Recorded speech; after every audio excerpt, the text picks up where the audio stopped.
Good morning. मैं Raju Singh online पढ़ाई platform पर मैं आप सबका स्वागत करता हूं। मैं राजू सिंह आप लोगों को इकोनॉमी का पोर्शन पढ़ाऊंगा, जिसमें इंडियन इकोनॉमी का पोर्शन भी कंप्लीट करेंगे और आपके आरएएस का भी कंप्लीट करेंगे। ठीक है, मेरा बहुत पुराना संबंध रहा है राजस्थान से।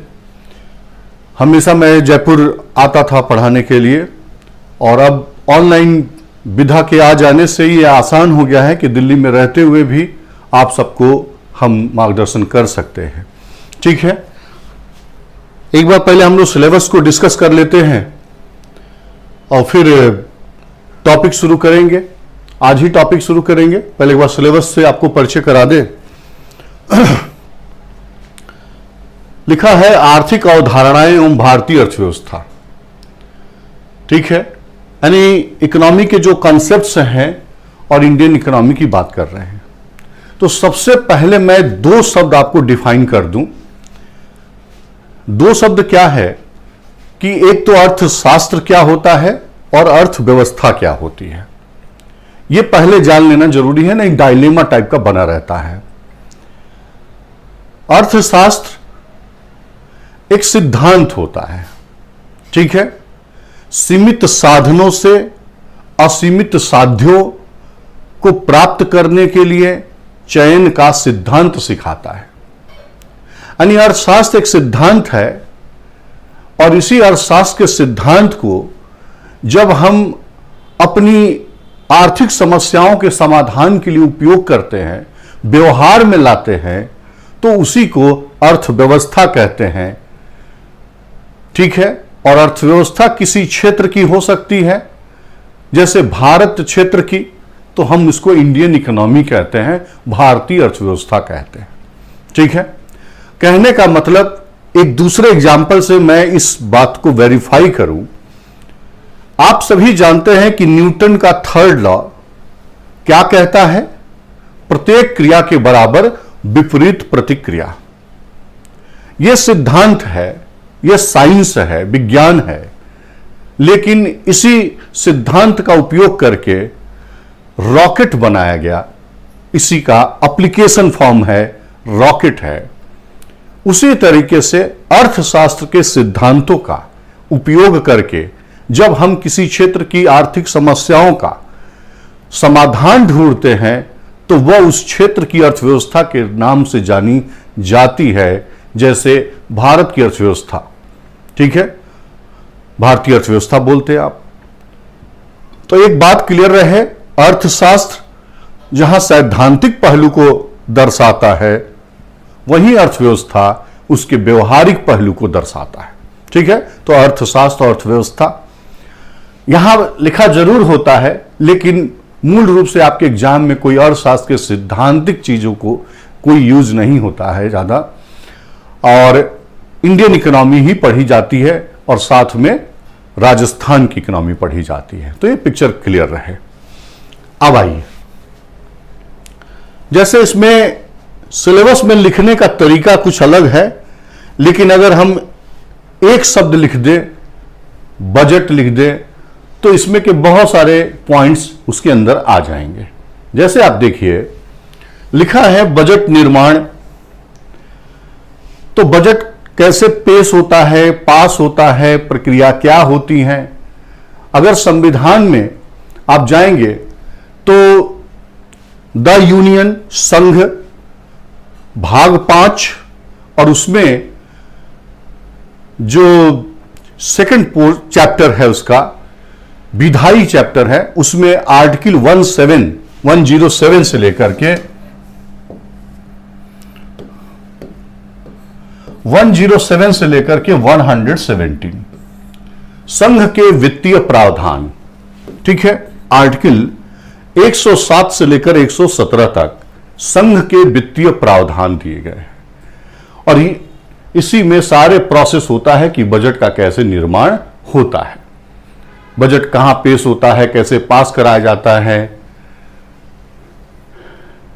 लेखानुदान क्या होता है, प्रत्यानुदान क्या होता है, अपवादानुदान क्या होता है, अनुपूरक अतिरिक्त अधिक अनुदान क्या होता है, प्राक्कलन क्या होता है, ठीक है।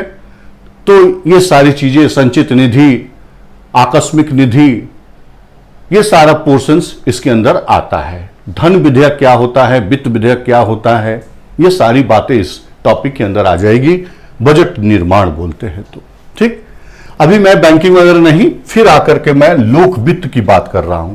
पब्लिक फाइनेंस, ये बजट के साथ ही होता है। पब्लिक फाइनेंस यानी हमारी गवर्नमेंट की जो बजट है, जो वित्त विधेयक बना करके पेश किया जाता है, उसमें क्या क्या प्रावधान किया गया है, वो उस लोक वित्त के अंतर्गत होता है। वस्तु एवं सेवा कर, जीएसटी, ठीक है, ये भी उसी का पार्ट है, टैक्सेशन का पार्ट है। तो पर्टिकुलर मेंशन कर दिया गया है कि वस्तु एवं सेवा कर, जब कोई कमीशन अपने सिलेबस में किसी टॉपिक को लिख के देती है तो इससे यह पता चलता है कि उससे वह ज्यादा से ज्यादा क्वेश्चन पूछ सकती है, ठीक है। और नहीं तो अगर इंडियन इकोनॉमी लिखी है और कुछ भी नहीं लिखा है तो आपको सारा कुछ पढ़ना पड़ता है और कहीं से भी प्रश्न पूछा जा सकता है। लेकिन जब वह उल्लेख करते हैं, मेंशन करते हैं, तो इसका मतलब कि यहां से क्वेश्चन जरूर आएगा।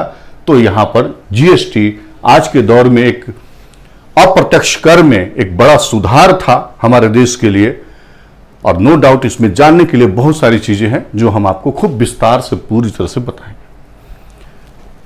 ठीक है। अभी मैं केवल बजट वाली चीजों को टच कर रहा हूं एक साथ।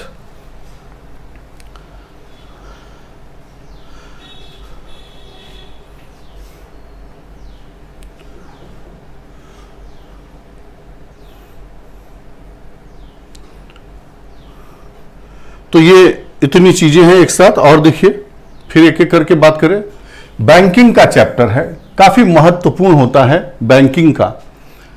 और इन दिनों बैंकिंग में नई नई बातें भी आई हैं। जो पुरानी सिस्टम है, CRR, SLR, repo, OMO, bank rate, ये सब तो ठीक है, ये सब तो हम लोग जानेंगे ही जानेंगे। लेकिन आरबीआई ने ढेर सारे पहल नए नए किए हैं पिछले पैंडेमिक 2020 में और 2021 में। उन सारी नई चीजों को इसमें शामिल करते हुए हम लोग पढ़ेंगे। यानी इकोनॉमी का जो करंट अफेयर्स है वो भी इसके अंदर इंक्लूडेड होगा, अलग से आपको परेशान होने की जरूरत नहीं पड़ेगी, ठीक है। यानी जो भी टॉपिक लेंगे उसका अपडेशन के साथ हम बेसिक और अपडेशन दोनों मिलाकर के लेंगे। तो ये रहा बैंकिंग का। आप देखिए कि राष्ट्रीय आय चैप्टर है, नेशनल इनकम, ये हर एग्जाम का प्रोमिनेंट टॉपिक होता है। राष्ट्रीय आय, इकोनॉमिक्स का प्रोमिनेंट टॉपिक होता है नेशनल इनकम, जिसमें कि हम लोग पढ़ते हैं तमाम तरीके के अवधारणाएं जैसे GDP, GNP, NNP and national income, इस तरीके से। और आजकल नई चीजें भी इंट्रोड्यूस की गई हैं जिसको कहते हैं जीबीए, कहते हैं ग्रॉस वैल्यू एडेड, ठीक है। सकल मूल्य वर्धन बोलते हैं, जीबीए बोलते हैं, जीवीओ बोलते हैं, ग्रॉस वैल्यू आउटपुट। तो ये जीबीए कैलकुलेशन कैसे होता है वो सब भी हम आपको दिखाएंगे।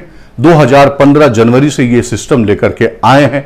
सवाल उठता है कि आखिर ये नया सिस्टम लाने के पीछे पर्पस क्या था। तो आपको मैं बताऊं कि दुनिया में एक अलग तरीके का राष्ट्रीय आय गणना का सिस्टम था, यूएन के द्वारा डेवलप किया गया था। और हमें अगर तुलनात्मक अध्ययन करना है और हमारा गणना का सिस्टम अलग है तो आखिर कंपेयर कैसे आप कर पाएंगे। यही वजह था 2015 में जनवरी में ये नया सिस्टम हम लोगों ने अडॉप्ट किया, राष्ट्रीय आय की गणना के लिए जीबीए सिस्टम को अडॉप्ट किया। समृद्धि एवं विकास का आधारभूत ज्ञान, बड़ा कंफ्यूजन रहता है समृद्धि, ग्रोथ एंड डेवलपमेंट, ठीक है, समृद्धि और विकास। आप देखिए कि जो समृद्धि है वो क्या है, मात्रात्मक क्वांटिटी है, जिसमें हम ये बता पाते हैं कि इतने हजार करोड़ का उत्पादन हुआ या हमारी जीडीपी इतनी है। यानी इसमें क्वांटिटी को दर्शाया जाता है ग्रोथ के अंदर, समृद्धि के अंदर। जबकि विकास के अंदर मात्रात्मक क्वांटिटी और साथ में क्वालिटेटिव, गुणात्मक, दोनों पहलू शामिल होते हैं। क्यों कि अगर उत्पादन आप बढ़ाएंगे नहीं, ग्रोथ अगर नहीं होगा, तो आप उसका न्यायपूर्ण वितरण कैसे करेंगे? ठीक है। और कैसे पता लगाएं कि विकास हुआ? तो यह कोई मेजर करने की चीज नहीं है, लेकिन हां, कुछ इस तरीके से हम लोग समझ पाते हैं कि हां, इस देश में विकास हो रहा है, आर्थिक विकास हो रहा है। वो कैसे पता चलता है? क्या लोगों की शिक्षा बढ़ रही है? क्या लोगों की स्वास्थ्य स्थिति में सुधार हो रहा है? क्या लोगों का जीवन स्तर सुधर रहा है? रहन सहन का स्तर सुधर रहा है? अगर यह सब कुछ हो रहा है तो हम मानेंगे कि उस देश में विकास, आर्थिक विकास भी हो रहा है। पता चला कि उत्पादन बहुत हो गया, लेकिन चंद हाथों में एक्युमुलेटेड है।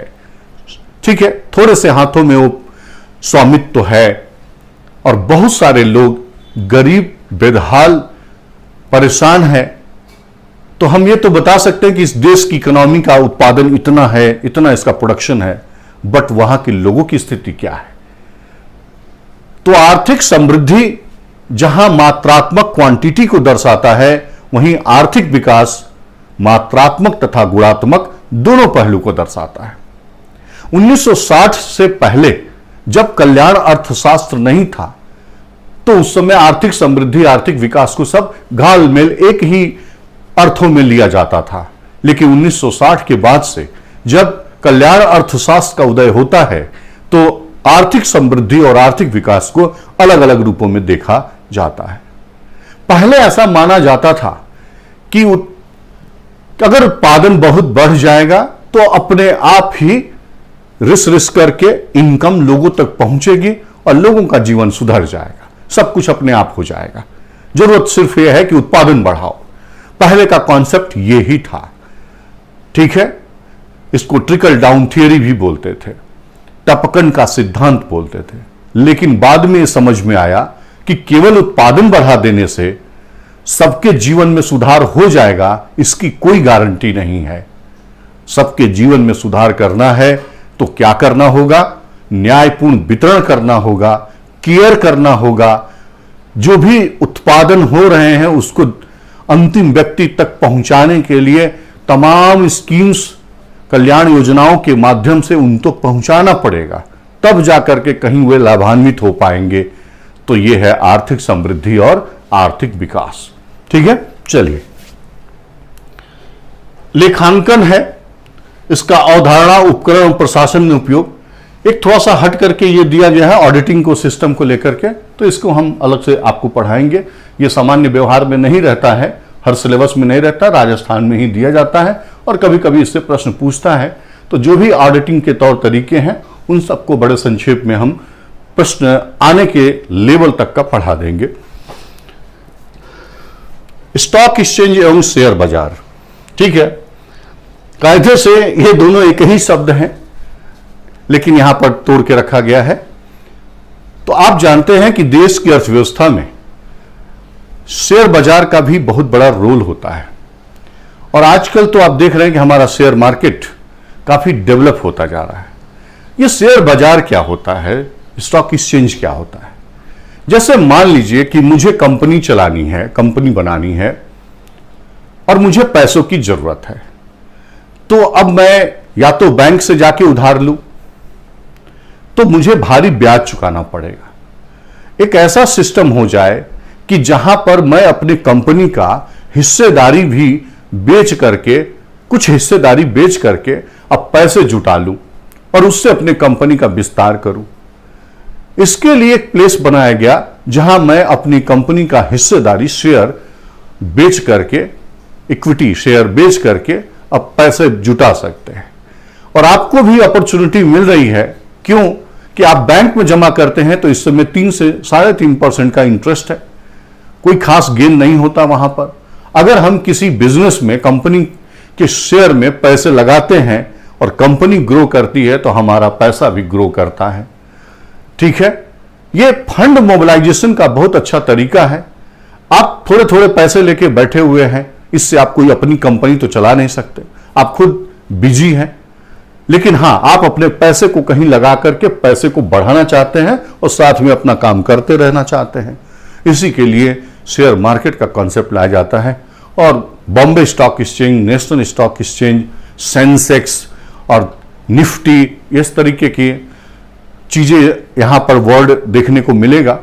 टर्मिनोलॉजी ही इसमें चैप्टर में होता है और यह जानना बहुत जरूरी होता है। इस इकोनॉमी पढ़ने का मतलब है कि शेयर मार्केट के जितने टर्मिनोलॉजी हैं, सारा तो नहीं, लेकिन जो मेजर टर्मिनोलॉजी जो व्यवहार में हमेशा यूज होते हैं, उन सबको हमें जानना चाहिए।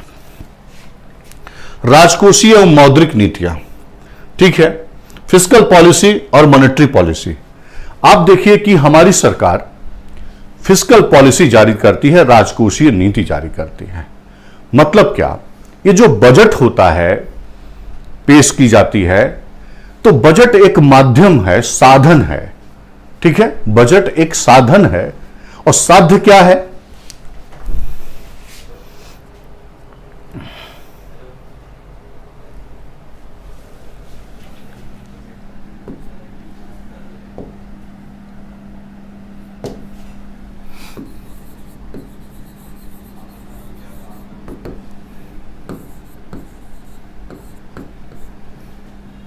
ये साधन है सरकार का। इस बजट के अंदर होता क्या, कहां कहां से इनकम प्राप्त होगा इसका अनुमान होता है। और ये दूसरा लिखा है व्यय, एक्सपेंडिचर कहां कहां पर होगा इसका अनुमान दिया होता है। अगर आय की तुलना में व्यय ज्यादा है तो उधार के द्वारा भी मैनेज किया जाता है। तो ये तो रहा बजट के अंदर। दूसरी चीज, साध्य क्या है? साध्य क्या है? एंड क्या है? अचीव क्या करना है? तो अचीव करना है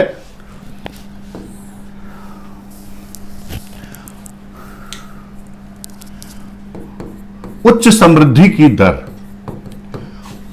उच्च आर्थिक समृद्धि की दर।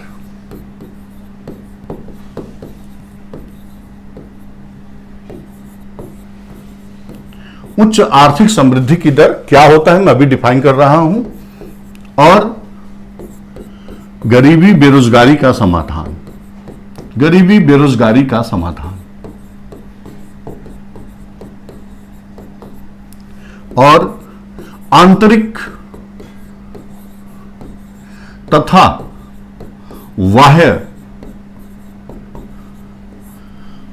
अर्थव्यवस्था में संतुलन,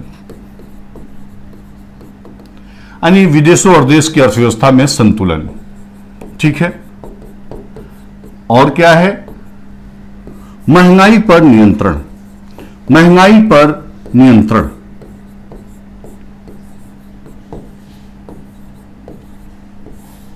यानी मूल्य स्थिरता, मूल्य स्थिरता, ठीक है। तो देखिए, यह साध्य है और यह साधन है। अब मैं राजकोषीय नीति क्या होता है तो आपको बताता हूं। सरकार अपने बजट प्रावधानों के माध्यम से अर्थव्यवस्था में उच्च समृद्धि की दर, गरीबी बेरोजगारी का समाधान, आंतरिक एवं बाह्य आर्थिक स्थिरता तथा कीमत नियंत्रण के लिए जो पॉलिसी, जो नीति अपनाती है, जो तरीका अपनाती है, उसको हम राजकोषीय नीति कहते हैं। तो आप देखते हैं कि सरकार बजट के अंदर कहां से पैसे आए, किन किन स्रोतों से, उसके लिए प्रोग्राम करती है। प्रत्यक्ष कर, अप्रत्यक्ष कर, उसका रेट तय करती है, कुछ छूट देती है, प्रोत्साहित करती है। तो ये तो हुआ सोर्स ऑफ इनकम। और दूसरा क्या है, सेकंड पॉइंट क्या है, अब उन पैसों को कहां कहां खर्च किया जाए ताकि विकास को गति मिल सके, इकोनॉमी को गति मिल सके। तो सरकार प्लान तैयार करती है कि हमें महिलाओं के विकास के लिए, बच्चों के विकास के लिए, वृद्धों के कल्याण के लिए, ठीक है, और SC/ST वर्ग के कल्याण के लिए कैसे उनको समावेशी विकास उनका किया जा सके, कैसे उनको प्रमोट किया जा सके, कैसे इंफ्रास्ट्रक्चर डेवलप हो, कैसे उद्योग धंधे डेवलप हो, कैसे कृषि क्षेत्र डेवलप हो, इन सब के लिए योजनाएं बनाती है। तो यह हुआ व्यय के क्षेत्र। अब वाई देवे, अगर आय की तुलना में व्यय ज्यादा है तो तो उधार से मैनेज करती है, उसको हम लोग राजकोषीय घाटा कहते हैं। ठीक है, चलिए अभी मैं थोड़ा सा आपको एक शब्द सिखाना चाहता हूं। बार बार आप सुनते हैं, इसी पर चर्चा होती है। सरकार एक तरफ लक्ष्य रखती है, विपक्ष एक तरफ अगर नहीं अचीव होता है तो काफी क्रिटिसाइज करती है। वो क्या है? उच्च आर्थिक समृद्धि यानी जीडीपी ग्रोथ रेट।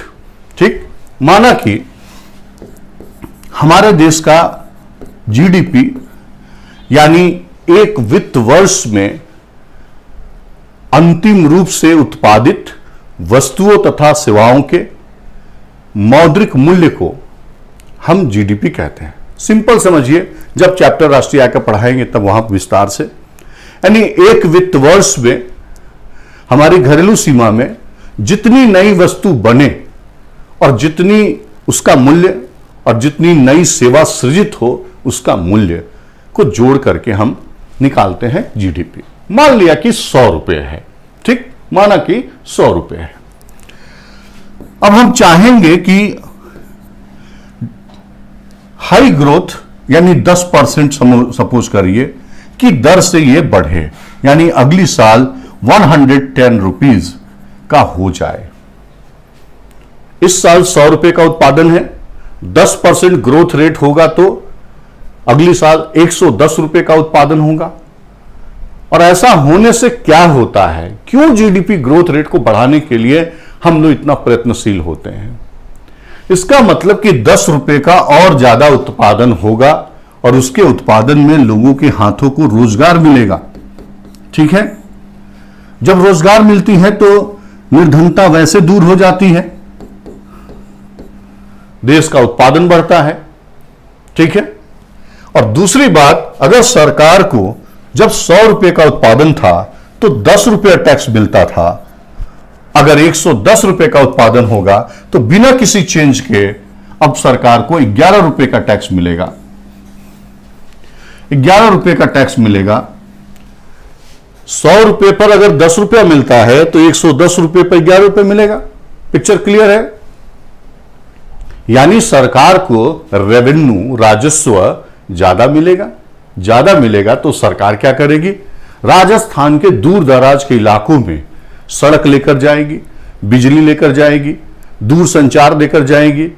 ठीक है, वहां के लोगों के लिए शिक्षा, स्वास्थ्य के प्रबंध करने में सफल होगी।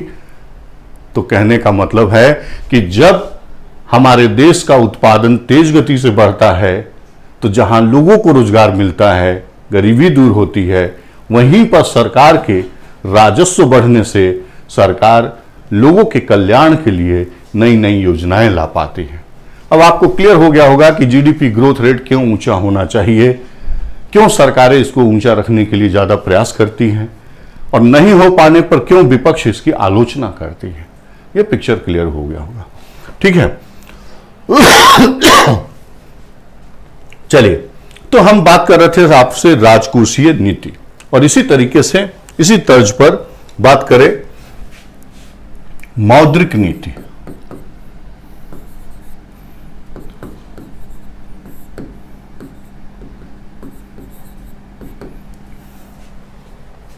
मॉनेटरी पॉलिसी, ये क्या है? ये कौन लाता है? ये हमारी देश की केंद्रीय बैंक आरबीआई लाती है। ये क्या करती है? इसका साधन क्या है? इसका साधन है मीन्स जिसके थ्रू, इसका साधन है साख। साख मतलब होता है क्रेडिट होता है, यानी लोन होता है, और दूसरा होता है मुद्रा। ठीक है, ये इसके साधन है और इसके साध्य क्या है? ठीक है, 3 बातें। एक, मूल्य स्थिरता यानी इन्फ्लेशन कंट्रोल, मूल्य स्थिरता, प्राइस कंट्रोल। ठीक है, दूसरा है विनिमय दर, विनिमय दर स्थिरता। ये क्या होता है? आप सभी सुनते हैं $1 बराबर 73 रुपए, $1 बराबर 74 रुपए। इसको विनिमय दर कहते हैं, एक्सचेंज रेट कहते हैं। ठीक है, अगर हमारा रुपया टूटता है, मींस अगर ये नीचे जाए तो भी हमें प्रॉब्लम होती है, और अगर ज्यादा महंगी हो जाए तो भी हमें प्रॉब्लम होती है। ठीक, इसको बैलेंस रखना पड़ता है, और हमारी आरबीआई इसको बैलेंस रखने की कोशिश करती है। इसीलिए हम इसको लिख रहे हैं विनिमय दर स्थिरता, एक्सचेंज रेट स्टेबिलिटी। ठीक है, तो ये विदेशी मुद्रा के साथ भारतीय रुपए का विनिमय दर, एक्सचेंज रेट को मैनेज करने का काम भी आरबीआई करती है। अब तीसरे नंबर पर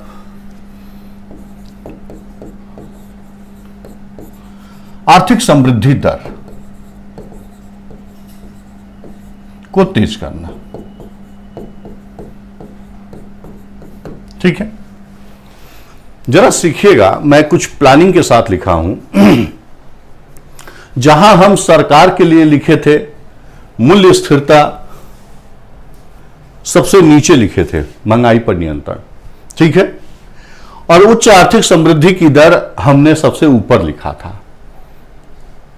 सरकार हमेशा चाहती है कि इकोनॉमी का ग्रोथ रेट ऊंचा हो, ताकि ज्यादा से ज्यादा लोगों को रोजगार मिले, गरीबी दूर हो, ठीक, और रेवेन्यू मिले, ताकि हम कल्याण का काम कर सके। और तभी तो 5 साल बाद हम बता पाएंगे कि हमने आपके लिए क्या क्या किया। नेक्स्ट टाइम के चुनाव में आप हमको वोट दीजिए। तो सरकार का फोकस पॉइंट यह होता है कि ग्रोथ रेट ऊंचा होने से हम अपनी जनता के लिए कुछ कर पाएंगे, और उसी के बेसिस पर इस लोकतंत्र में जब चुनाव हो तो हम वोट मांग पाएंगे। जबकि आरबीआई पहले फोकस किस बात पर करती है? मूल्य स्थिरता, कीमत स्थिरता, यानी कि इन्फ्लेशन को कंट्रोल करो, महंगाई को कंट्रोल रखो। दूसरा, विनिमय दर को कंट्रोल रखो। तीसरे नंबर पर है यह कि अगर यह महंगाई कंट्रोल है तो आरबीआई ग्रोथ रेट को बढ़ाने के लिए भी ब्याज दर सस्ता करती है। तो ये 3 बातें। अब मैं इसको मौद्रिक नीति बताऊं। पहले मौद्रिक नीति क्या होता है, तो देखिए ये लिखा है, आप बहुत अच्छे से अपने आप डिजाइन कर सकते हैं। केंद्रीय बैंक आरबीआई मुद्रा और साख का विनियमन कर। विनियमन क्या होता है? रेगुलेशन क्या होता है? विनियमन क्या होता है? जरूरत पड़े तो बढ़ा दो, जरूरत पड़े तो घटा दो, विनियमन कहते हैं। विनियमन का मतलब कंट्रोल ही नहीं होता है। तो आरबीआई मुद्रा और साख का विनियमन कर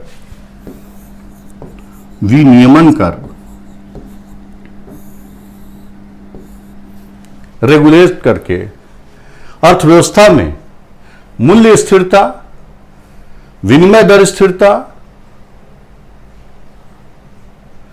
ठीक है, विनिमय दर स्थिरता और आर्थिक समृद्धि दर तेज करने के लिए जो पॉलिसी, जो नीति बनाती है, उसको हम कहते हैं मॉनेटरी पॉलिसी, मौद्रिक नीति बोलते हैं।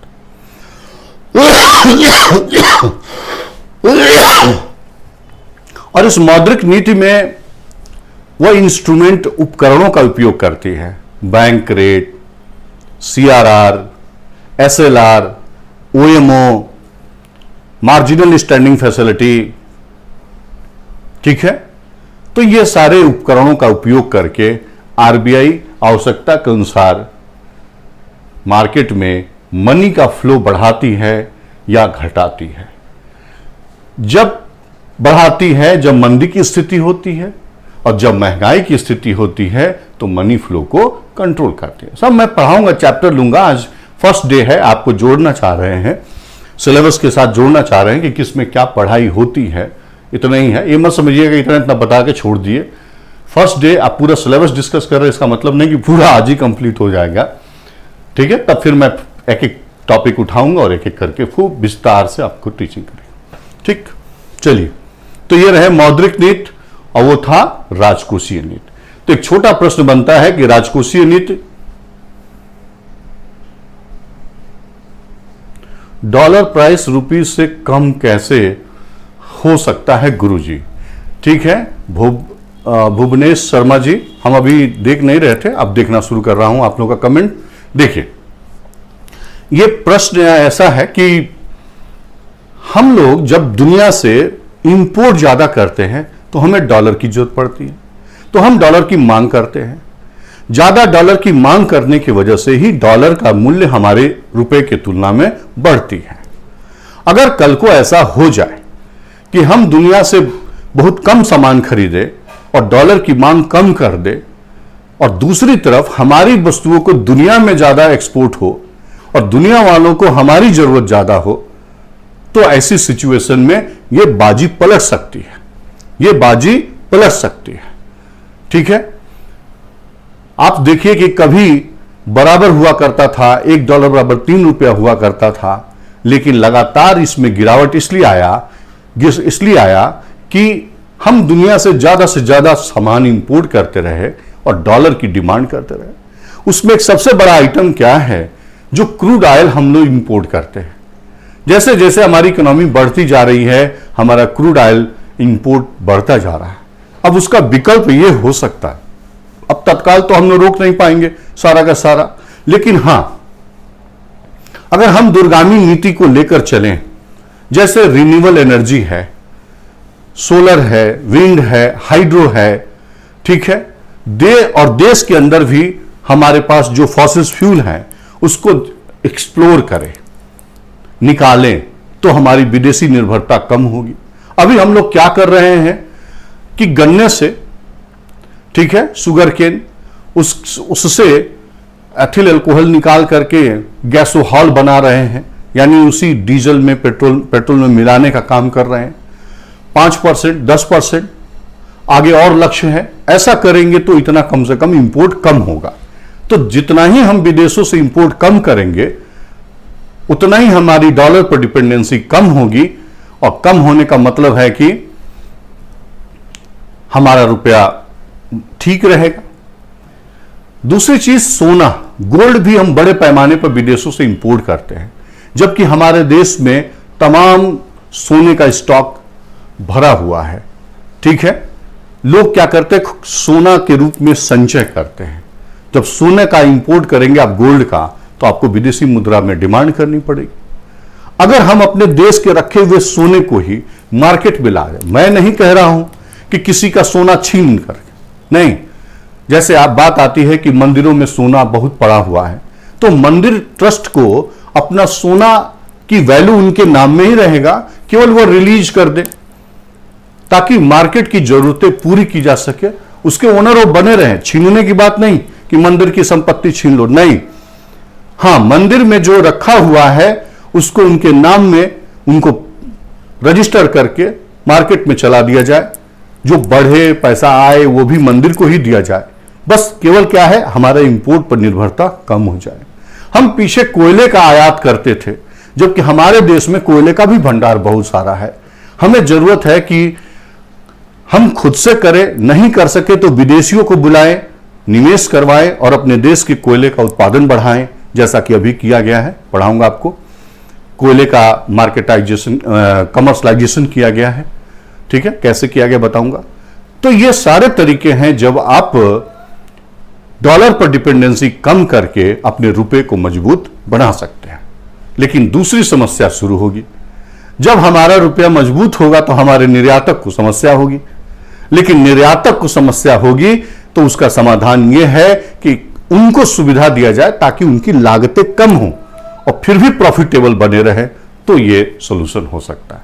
ठीक है, तो भुवनेश शर्मा जी, अगर आपके प्रश्न का उत्तर मिला हो तो कुछ उधर से कमेंट और भी लिख दीजिए कि हां समझ में आया या ठीक है, बात क्लियर हुई। भुवनेश शर्मा जी, ठीक है, चलिए।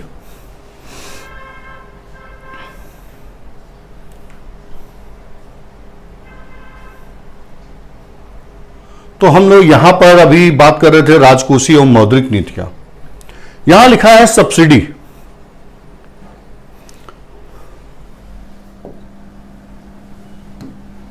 सब्सिडी,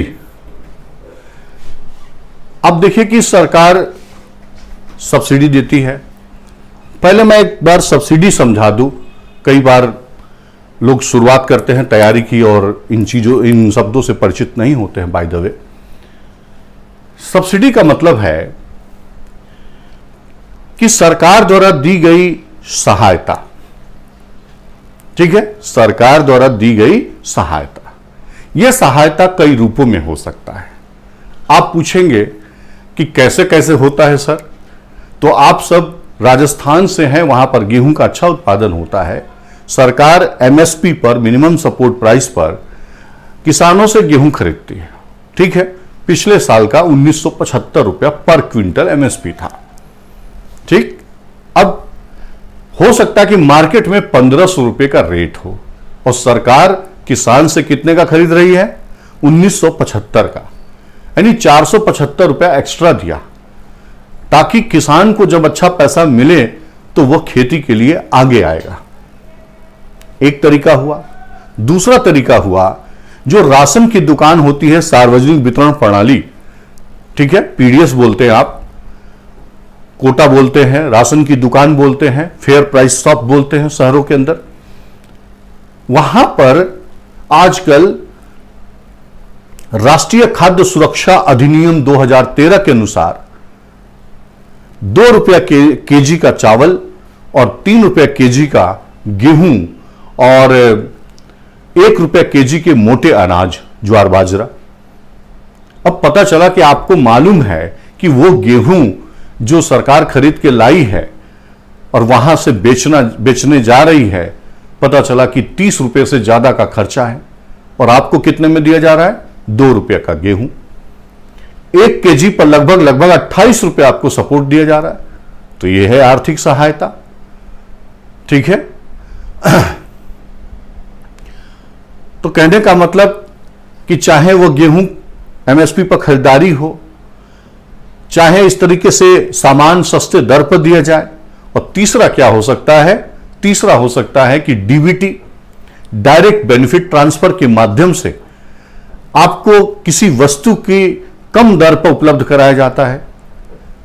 मान लीजिए कि सामान 20 रुपया का है, आपसे कहा गया कि आप मार्केट में 20 का खरीदो, हम आपको 15 रुपये आपके खाते में डाल देंगे, यानी रियल में आपको कितने का पड़ा? 5 रुपये का पड़ा। ठीक है, खरीदा आपने 20 का, लेकिन 15 रुपये आपके खाते में सरकार ने डाल दी। तो इस तरीकों से सरकार लोगों की सहायता करती है। ठीक है, इसी को सब्सिडी कहते हैं। अब सवाल उठता है कि सबसे ज्यादा सब्सिडी कहां दी जाती है? खाद्यान्न पर। खाद्यान्न पर सब्सिडी सबसे ज्यादा दी जाती है। दूसरे नंबर पर उर्वरक पर, फर्टिलाइजर पर दी जाती है, और तीसरे नंबर पर पेट्रो उत्पाद पर दी जाती है। पेट्रो उत्पाद का मतलब है एलपीजी के ऊपर। ठीक है, केरोसिन पर दे रही थी, लेकिन धीरे धीरे सब कुछ कम कर रही है सरकार, तो यहां पर सब्सिडी देती है। अब सवाल उठता है कि सब्सिडी देने से सरकार के ऊपर क्या असर पड़ेगा सर?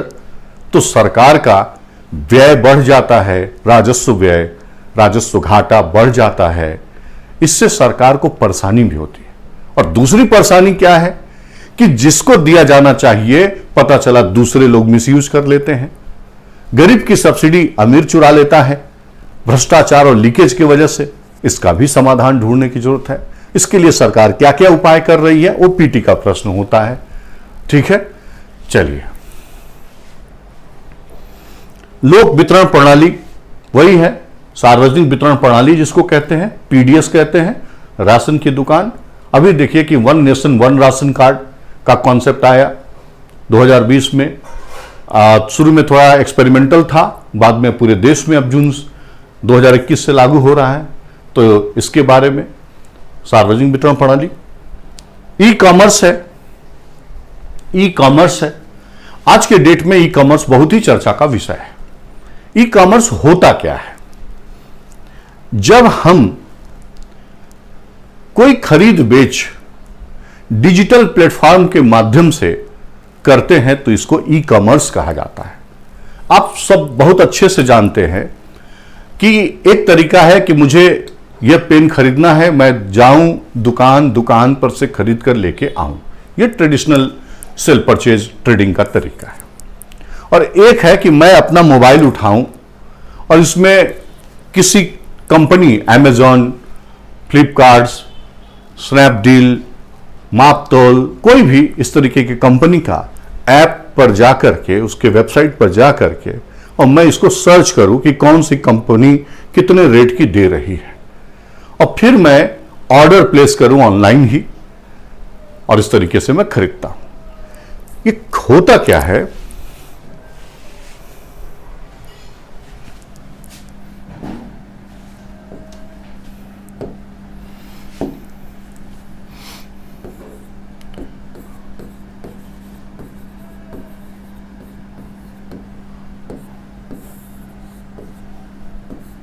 अभी हमने आपसे डिस्कस किया कि ई कॉमर्स क्या होता है। तो जैसे कोई कंपनी है, एक डिजिटल प्लेटफॉर्म फैसिलिटी क्रिएट करती है और उस पर जिन मैन्युफैक्चरर्स के अपने प्रोडक्ट हैं वो जाकर के उस पर रजिस्टर करते हैं, अपना अपना सामान रजिस्टर कर दिया, और हम सब कंज्यूमर उस प्लेटफॉर्म पर जाकर के उन प्रोडक्ट को सर्च करके जो हमको पसंद आता है, जो हमारे प्राइस हमारे अकॉर्डिंग होता है, उसको हम लेते हैं।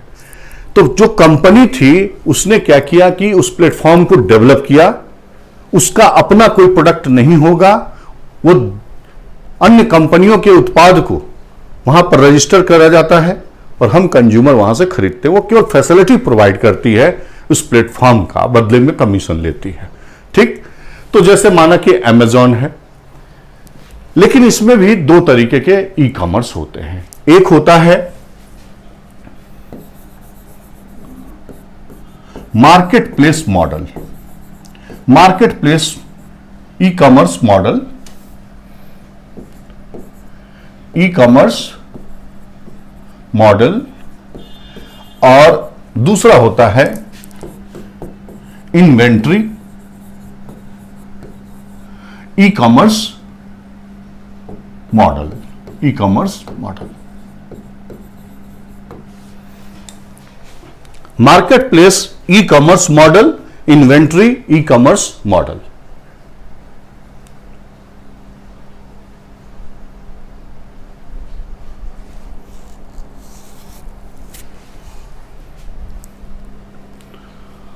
एक सेकेंड, थोड़ा कोई क्वेश्चन है?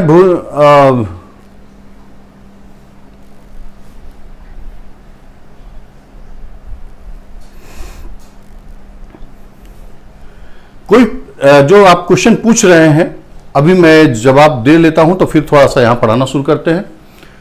जैसे देखिएगा, अगर बाकी करेंसी डॉलर की तुलना में नीचे जाए या ऊपर जाए, अपेक्षा विश्व को यह है कि कोई जानबूझकर इसको ऊपर नीचे ना करे। नेचुरल बेसिस पर, स्वाभाविक तौर पर यह विनिमय दर तय होना चाहिए। जब कोई देश अपनी करेंसी की वैल्यू जानबूझकर नीचे करने की कोशिश करती है, ये, और फिर दूसरी कंट्री वो भी जानबूझकर नीचे करती है, इसको कहते हैं करेंसी वॉर कहते हैं। ये अच्छी चीज नहीं है। वर्ल्ड कम्युनिटी इसका विरोध करती है। स्वाभाविक रूप से विनिमय दर तय होना चाहिए। ठीक है, थोड़ा सा मैं ये टॉपिक कंटिन्यू कर रहा हूं, बीच बीच में बोलूं, इधर उधर बोलेंगे तो दूसरे लोगों को थोड़ा ज्यादा डिस्टर्बेंस हो जाएगी, तो मैं थोड़ा सा इसको डिस्कस कर लूं। जैसे ई कॉमर्स है, दो तरीके का, मार्केट प्लेस ई कॉमर्स और इन्वेंट्री ई कॉमर्स मॉडल। मतलब क्या, माना कि एक्स कंपनी है, अमेजॉन कहिए, फ्लिपकार्ट कहिए, मैं कंपनी एक्स बोल रहा हूं। इसने एक प्लेटफॉर्म बनाया जहां पर सेलर अपने सारे प्रोडक्ट अलग अलग सेलर अपने प्रोडक्ट रजिस्टर्ड कर रहे हुए हैं, और हम सब बायर जाकर के यहां पर ऑर्डर प्लेस कर रहे हैं। इस एक्स कंपनी जिसने प्लेटफॉर्म डेवलप किया है, उसका अपना कोई प्रोडक्ट नहीं है, तो इसको हम market place e commerce model कहेंगे। और यहां क्या है, कोई कंपनी है, मैन्युफैक्चरिंग कंपनी है, कल तक वो बनाती थी और होलसेलर को अपने शहर के देती थी, वो आगे रिटेलर को देता था। अब उसके मन में आया कि जमाना डिजिटल का है, ऑनलाइन का है, तो वो क्या किया, अपना खुद का ही एक ऐप डिजाइन किया, कोई वेबसाइट डिजाइन किया, कुछ भी हो सकता है, ऐप बनाइए, वेबसाइट बनाइए, ठीक है, और इसके थ्रू ये अपना सामान बेच रहा है और हम और आप खरीद रहे हैं। कहने का मतलब कि खुद का उसका प्रोडक्ट है, उसने ही अपना ऐप बनाई और अपने प्रोडक्ट को ऑनलाइन पूरे बेच रहा है। तो इसको हम कहेंगे इन्वेंट्री मॉडल। उत्पादक का खुद का ही प्लेटफॉर्म है जो सीधे बेच रहा है, इसको इन्वेंट्री मॉडल कहते हैं। लेकिन हमारे देश में मार्केट प्लेस ई कॉमर्स में विदेशियों को परमिशन है 100% एफडीआई, 100% एफडीआई। अब 100% एफडीआई का मतलब क्या है?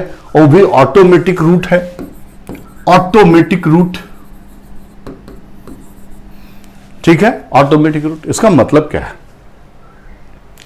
जैसे विदेशी निवेश करने आते हैं, इन्वेस्टमेंट, निवेश, तो ये दो तरीके का होता है। एक को कहते हैं हम एफडीआई और एक को कहते हैं हम एफपीआई, फॉरेन डायरेक्ट इन्वेस्टमेंट और फॉरेन पोर्टफोलियो इन्वेस्टमेंट। ये जो फॉरेन डायरेक्ट इन्वेस्टमेंट है और एफपीआई में अंतर क्या है? अगर जो इन्वेस्टर्स किसी शेयर मार्केट में लिस्टेड कंपनी का 10% या उससे ऊपर किसी एक कंपनी का शेयर खरीदता है तो इसको एफडीआई बोलेंगे, और अगर वह 10% से नीचे खरीदता है तो उसको एफपीआई बोलेंगे। 10% एंड अबव परचेज करने का मतलब है कि बड़ा शेयर ले रहा है, लंबे समय तक बिजनेस करने का इंटेंशन है, इस वजह से ही वह बड़ी शेयर्स खरीद रहा है, बड़े हिस्सेदारी ले रहा है, तो वह एफडीआई। अगर 10% से कम है तो वह एफपीआई, कभी भी बेच के जा सकता है, कोई बहुत बड़ा इंटरेस्ट उसमें नहीं रख रहा है, केवल लाभ तत्काल की अपेक्षा है उसको। तो ये रहा एफडीआई। अब जब एफडीआई के अंदर भी ऐसा होता है कि कुछ एरिया हो जो रिस्ट्रिक्टेड हो, आप निवेश नहीं कर सकते, और कुछ एरिया है जो परमिशन है कि हां आप इन्वेस्ट कर सकते हो।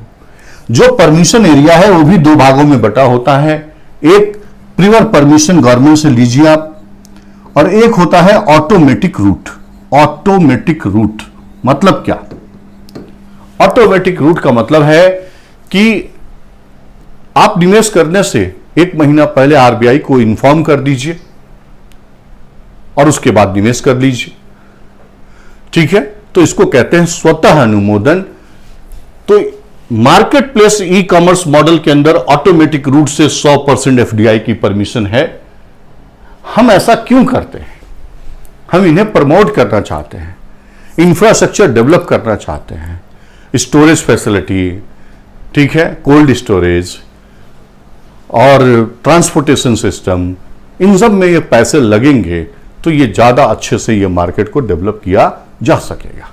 तो ये रहा आपका ई कॉमर्स, ठीक है। अभी अभी सरकार ने इसके लिए एक ड्राफ्ट तैयार किया है, ठीक है, ताकि इनको रेगुलेट किया जा सके, और उस ड्राफ्ट को इशू किया है।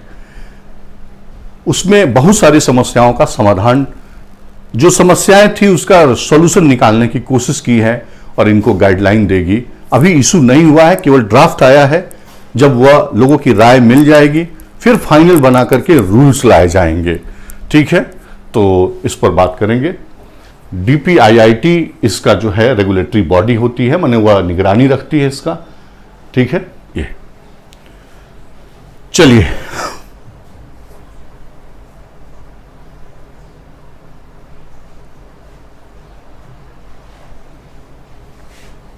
यहां दिखा रहा है मुद्रास्फीति अवधारणा, प्रभाव एवं नियंत्रण तंत्र, ठीक है। मुद्रास्फीति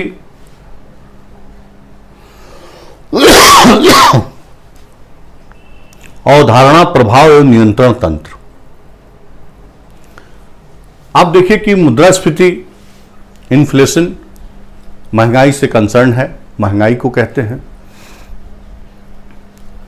इसको अगर परिभाषित करें तो कैसे करेंगे? वस्तुओं तथा सेवाओं का एक निश्चित समय में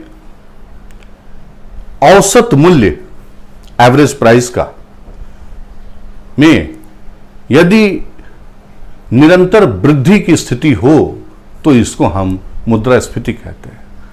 वस्तुओं तथा सेवाओं के एक निश्चित समय में औसत मूल्य, क्योंकि एक वस्तु का तो होता नहीं है, पूरा गुच्छा होता है, ठीक है, और उसके औसत मूल्य में जो प्राइस वृद्धि होती है, मूल्य वृद्धि होती है, उसको हम मुद्रास्फीति कहते हैं। इसका प्रभाव क्या पड़ता है? आप देखेंगे कि हमारे एक्सपोर्ट पर असर पड़ता है, हमारी सरकार के राजकोषीय घाटे को बढ़ाने पर असर पड़ता है, गरीब आदमी का जीवन स्तर और गरीब हो जाता है। तो इस तरीके से हम लोग इफेक्ट देखेंगे। और दूसरा है कि कैसे इसको कंट्रोल किया जाए। तो कंट्रोल भी 3 तरीके से हो सकता है। एक होता है राजकोषीय नीति से, यानी गवर्नमेंट टैक्सेस के रेट वगैरह कंट्रोल करके इसको करती है, सब्सिडी देकर करती है। दूसरा मॉनेटरी पॉलिसी के द्वारा आरबीआई करती है मेजर काम, मनी फ्लो को चेक करती है। और तीसरा है प्रत्यक्ष नियंत्रण की नीति। 3 बातें क्या है? एक है राजकोषीय नीति, दूसरा है मौद्रिक नीति, तीसरा है प्रत्यक्ष नियंत्रण की नीति। ठीक है, तो इनमें हम लोग देखेंगे कि कौन से तरीके से इन्फ्लेशन का कंट्रोल होता है।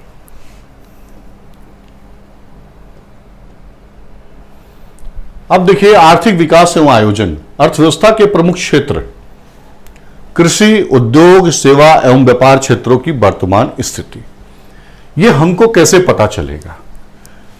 हमारी भारत सरकार के द्वारा इकोनॉमिक सर्वे जारी किया जाता है, और इकोनॉमिक सर्वे 2 लेवल पर होता है, 2 पार्ट में होता है। पहला पार्ट होता है नीतिगत बातों का, और दूसरा पार्ट होता है विभिन्न क्षेत्रों के परफॉर्मेंस रिपोर्ट कार्ड शो किए जाते हैं।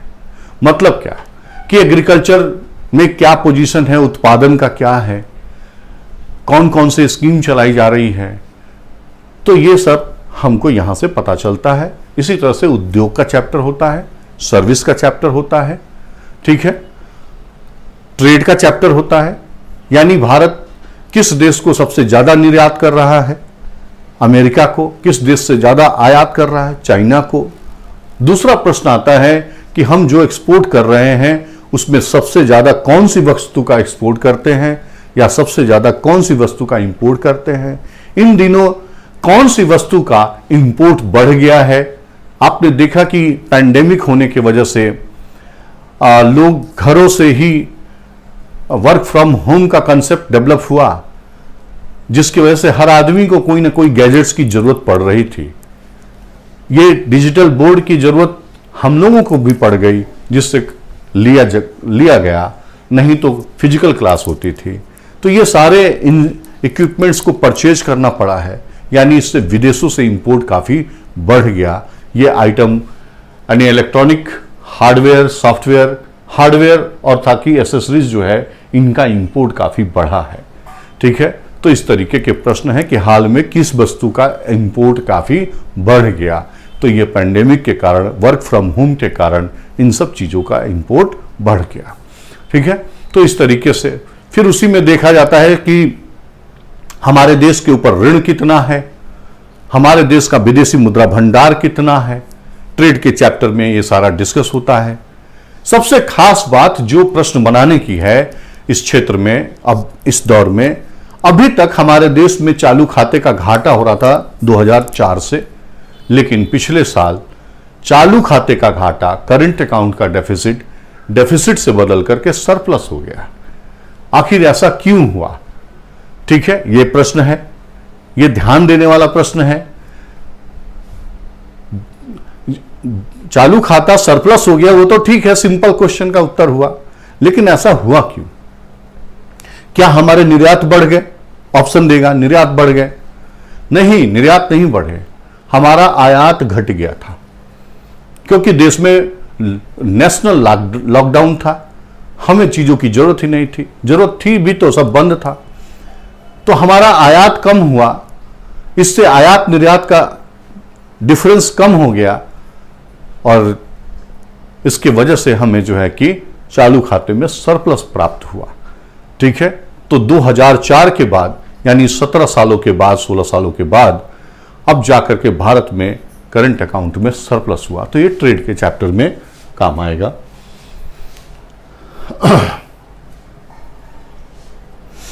प्रमुख आर्थिक समस्याएं जो भी हैं,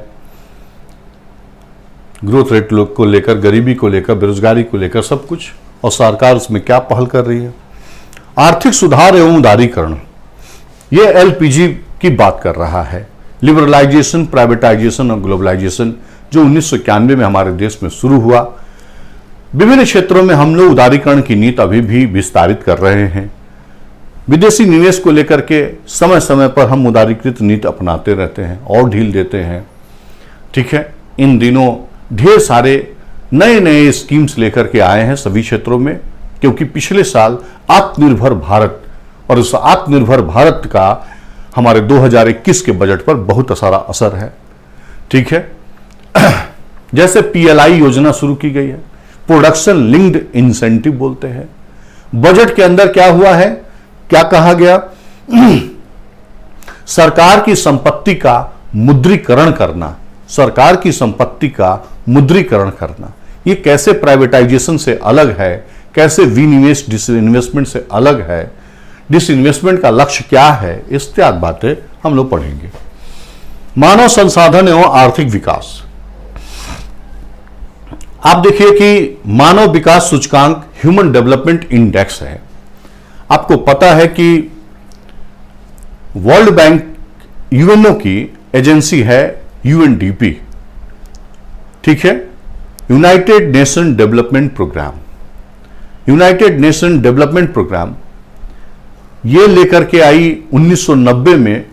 वहां पर एक अर्थशास्त्री पाकिस्तान के श्री स्वर्गीय महबूब उल हक के द्वारा ह्यूमन डेवलपमेंट रिपोर्ट के अंतर्गत ह्यूमन डेवलपमेंट इंडेक्स तैयार किया गया। वो 3 बातों पर विचार करते हैं। ये 3 बातें क्या हैं? 3 बातों पर विचार करते हैं। ह्यूमन डेवलपमेंट रिपोर्ट पहली बार 1990 में आया और इसके अंदर सूचकांक आते हैं। तो पहला सूचकांक उस समय पहली बार जारी हुआ HDI ह्यूमन डेवलपमेंट इंडेक्स, और ये 3 बिंदुओं पर विचार करके बनाया जाता है।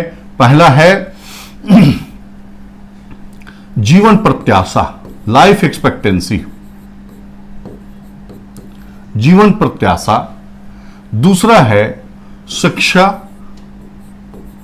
एजुकेशन पर, और तीसरा है पर कैपिटा इनकम, प्रति व्यक्ति आय। ठीक, 3 बिंदुओं पर विचार किया था। इसको हम सामाजिक आर्थिक संकेतक कहते हैं। ये दोनों को हम सामाजिक कहते हैं और इसको हम आर्थिक कहते हैं, आर्थिक कहते हैं। ठीक, सामाजिक आर्थिक कहते हैं।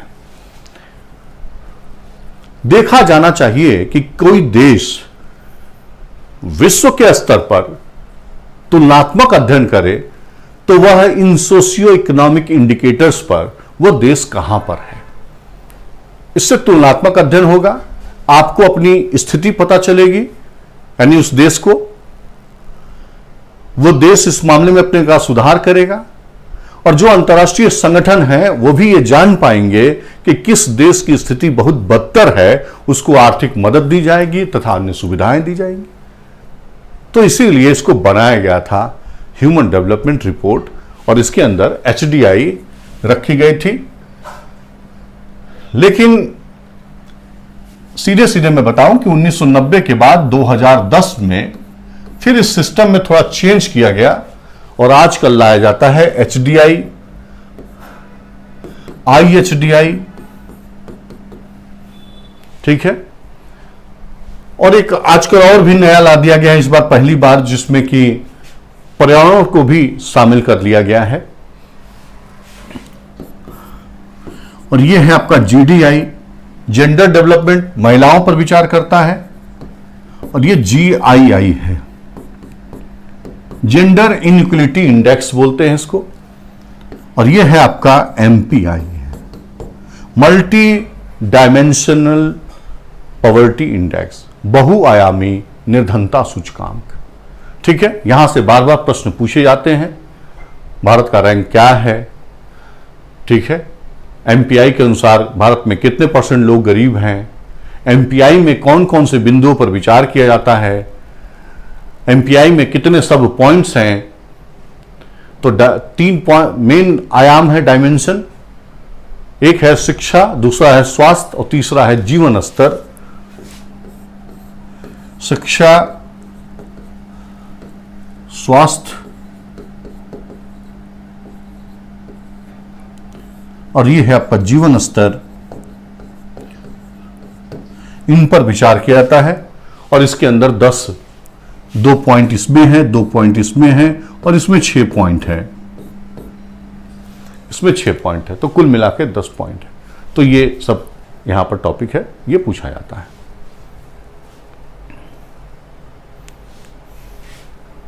वैश्विक खुशहाली सूचकांक, ये भी एक दिया गया है। गरीबी और बेरोजगारी अवधारणा, तो किसको कहते हैं निरपेक्ष गरीबी, किसको कहते हैं सापेक्ष गरीबी। अवधारणा का मतलब ये हुआ। ठीक, प्रकार है, और गरीबी की अवधारणा क्या, गरीबी क्या है, उसके बाद प्रकार है, गरीबी होने के कारण क्या है, उसके निदान क्या है, और वर्तमान फ्लैगशिप योजना है। ठीक है, तो ये सब तो उतना इंपॉर्टेंट नहीं रहता है, कारण और निदान।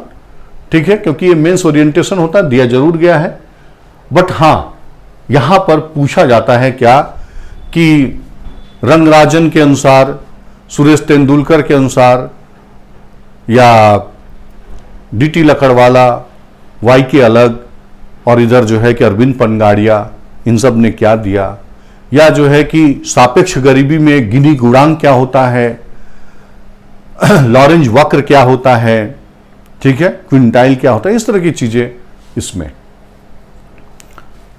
वर्ल्ड बैंक के अनुसार भारत में कितने % लोग गरीब हैं, ठीक है, और इन रिपोर्टों के अनुसार कितने % लोग गरीब हैं, इस तरीके के प्रश्न का स्थिति रहती है।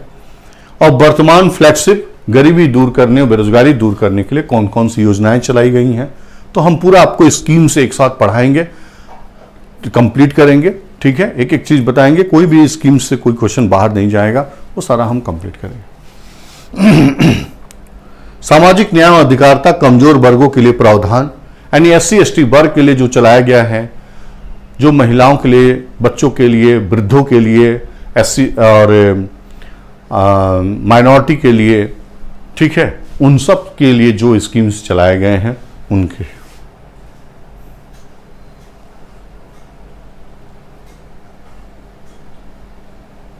ये आपकी राजस्थान की अर्थव्यवस्था है। अर्थव्यवस्था का बृहद परिदृश्य, यानी वही चीज, राजकोषीय नीति, मौद्रिक नीति, ये सब को ही बृहद परिदृश्य के अंतर्गत रखा जाता है।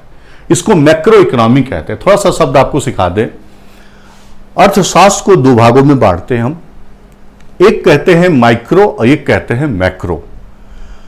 व्यष्टि और समष्टि, व्यष्टि और समष्टि, माइक्रो एंड मैक्रो। तो यहां पर मैक्रो पर फोकस होता है, उसको बृहद अर्थव्यवस्था भी बोलते हैं। यानी हम विचार करते हैं पूरे देश के स्तर पर, कि पूरे देश के स्तर पर राजकोषीय नीति क्या है, मौद्रिक नीति क्या है, मुद्रास्फीति क्या है, ठीक है। तो ये सब जब हम राष्ट्रीय स्तर पर विचार करते हैं तो इसको हम मैक्रो के रूप में, बृहद के रूप में जानते हैं। माइक्रो क्या है? जब हम एक फर्म के लेवल पर, एक उपभोक्ता के लेवल पर, एक प्रोडक्ट के ऊपर जब बात करते हैं तो इसको सूक्ष्म अर्थव्यवस्था बोलते हैं, तो वो माइक्रो होता है। उसका जो है, जो अर्थशास्त्र के सिद्धांत पढ़ाए जाते हैं वहां पर उपयोग होता है, लेकिन इंडियन इकोनॉमी के अंदर मैक्रो का उपयोग होता है।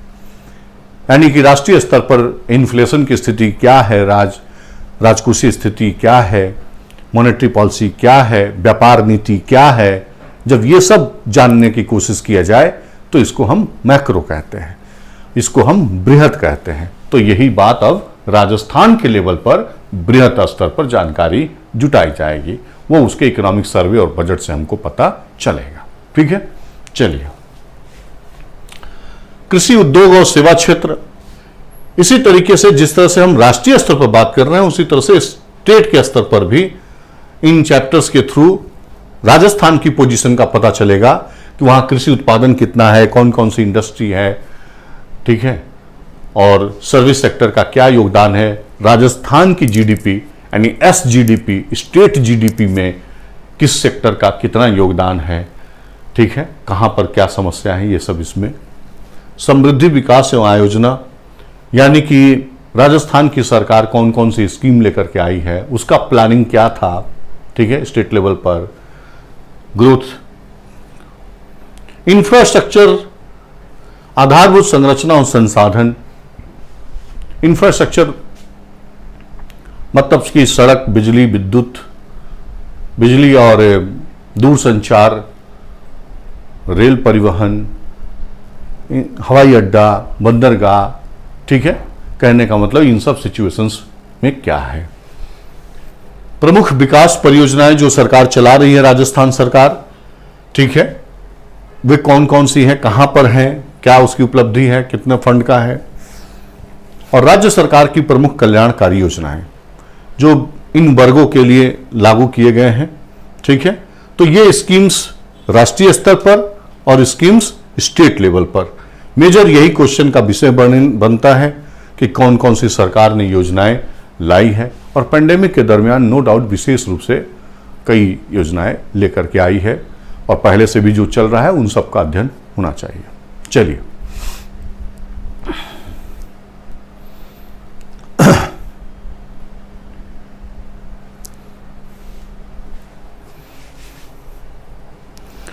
अब हम थोड़ा पढ़ाना शुरू करें। अभी तक तो आप लोग के ये दिखा रहा है कि बजट 2021-22 ये भारत सरकार का बजट का हिस्सा है, ठीक है। 1 फरवरी 2021 को पेश किया गया था। श्रीमती निर्मला सीतारमण जी ने बजट भाषण के अंतर्गत जो बातें कही थी उसी की यह समरी रिपोर्ट है, यानी जो हमारे काम की चीज है, ठीक है। इसी तरीके से राजस्थान में जो बजट पेश हुआ उसका भी हम सार प्रेजेंट करेंगे, और आर्थिक सर्वेक्षण भारत सरकार का और आपके राजस्थान सरकार का दोनों का ही हम प्रस्तुत करेंगे, ठीक है। देखिए, वित्त मंत्री के भाषण का महत्वपूर्ण अंश।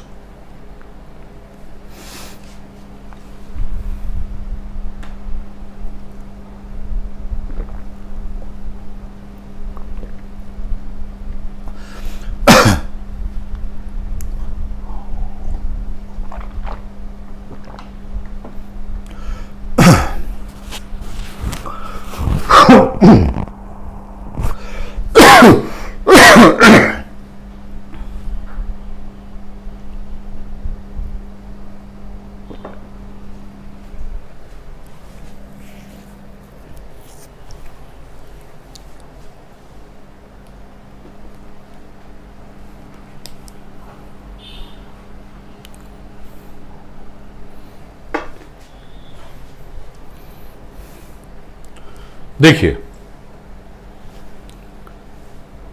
लिखा है कि आत्मनिर्भर पैकेजों ने ढांचागत सुधारों की हमारी गति को बढ़ाया। आप जानते हैं कि पिछले वर्ष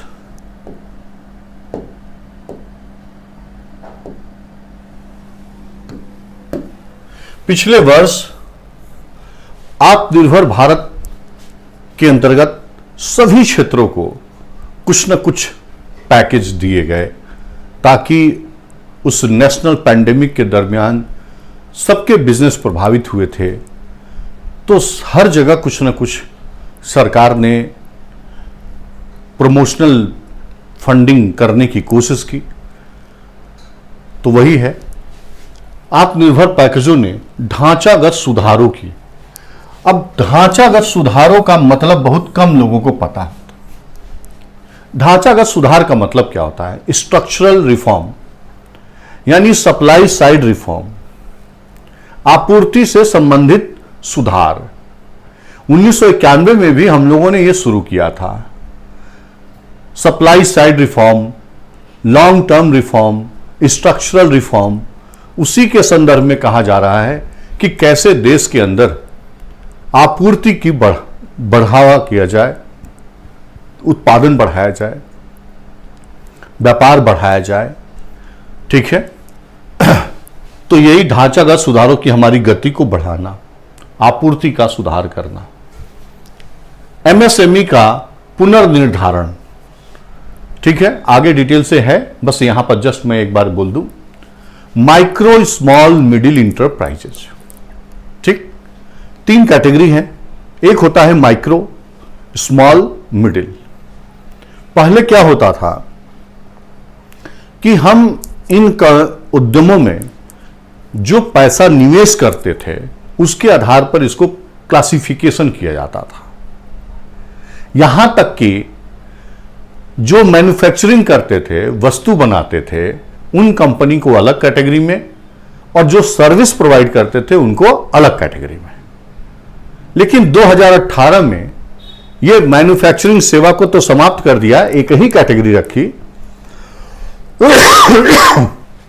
और टर्नओवर को आधार बनाया। आप पूछ रहे हैं कि टर्नओवर क्या होता है सर? तो टर्नओवर होता है, मैं मान लीजिए कि मैं इस कंपनी का मालिक हूं और एक साल में मैं 5 लाख रुपए का पेन बेचा, तो यह हुआ कंपनी का टर्नओवर। इसे आप रेवेन्यू भी बोल सकते हैं, लेकिन टर्नओवर रेवेन्यू प्रॉफिट नहीं होता, कंफ्यूजन ना हो। हमने 5 लाख रुपए के पेन बेचे हैं और इसमें 3 लाख रुपए खर्चा आया है, तो इसको कहते हैं ग्रॉस प्रॉफिट। लेकिन टैक्स कहां लगता है? ग्रॉस प्रॉफिट पर नहीं। 2 लाख में से कुछ और भी खर्चे होंगे, उसको भी निकालने के बाद बचेगा, जो बचेगा, माना कि 50,000 निकाल दिया तो बचा 1.5 लाख रुपए, इसको कहेंगे नेट प्रॉफिट। और नेट प्रॉफिट पर ही टैक्स लगाया जाता है। ठीक है, तो जरा शब्द क्लियर हो। टर्नओवर का मतलब होता है कि कितने का एक साल में कंपनी ने उत्पाद बेचा, कितना उसको पैसा मिला, रेवेन्यू। ये प्रॉफिट नहीं है। 5 लाख, इसको बनाने में खर्चे भी लगे होंगे, तो मैं सारा खर्चा काटता हूं। शुरुआती जितने खर्च हमको दिख रहे हैं प्रथम दृष्टया 3 लाख रुपए, तो मैं घटा दिया। 5 लाख माइनस 3 लाख तो 2 लाख हुआ।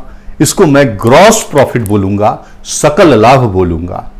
लेकिन 2 लाख के ऊपर टैक्स नहीं। टैक्स किस पर लगेगा?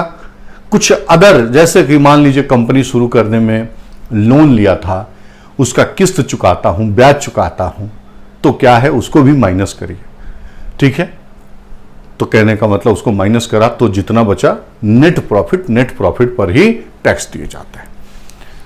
तो हमने कहा कि 2018 में केवल टर्नओवर को आधार बनाया गया था, लेकिन इस बार क्या किया गया है? निवेश तथा टर्नओवर दोनों को आधार बनाया गया है।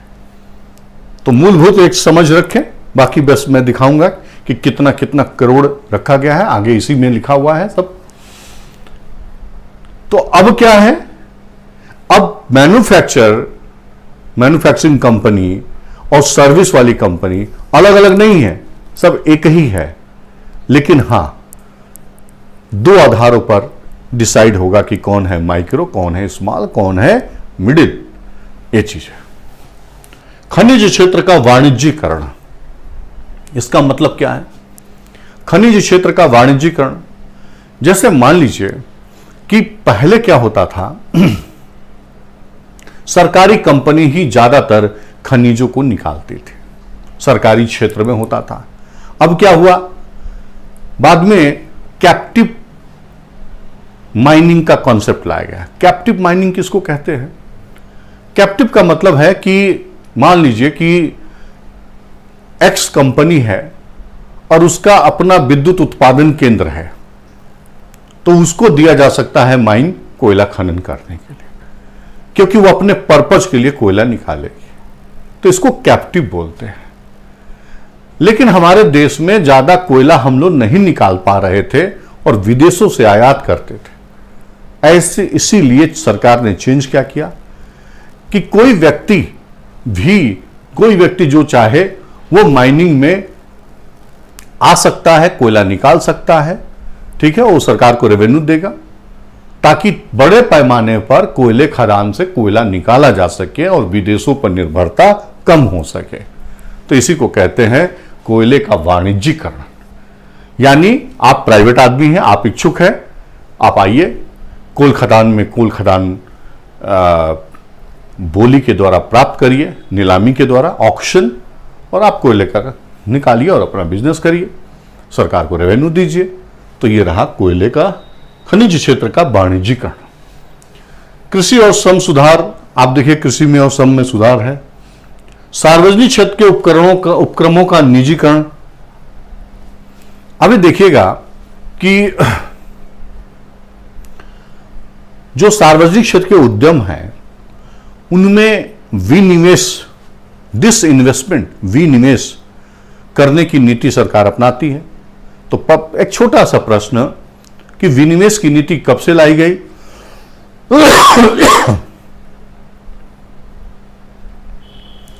विनिवेश की नीति 1991 में जब एलपीजी मॉडल्स की शुरुआत होती है तो माननीय मनमोहन सिंह जी के द्वारा इंट्रोड्यूस किया।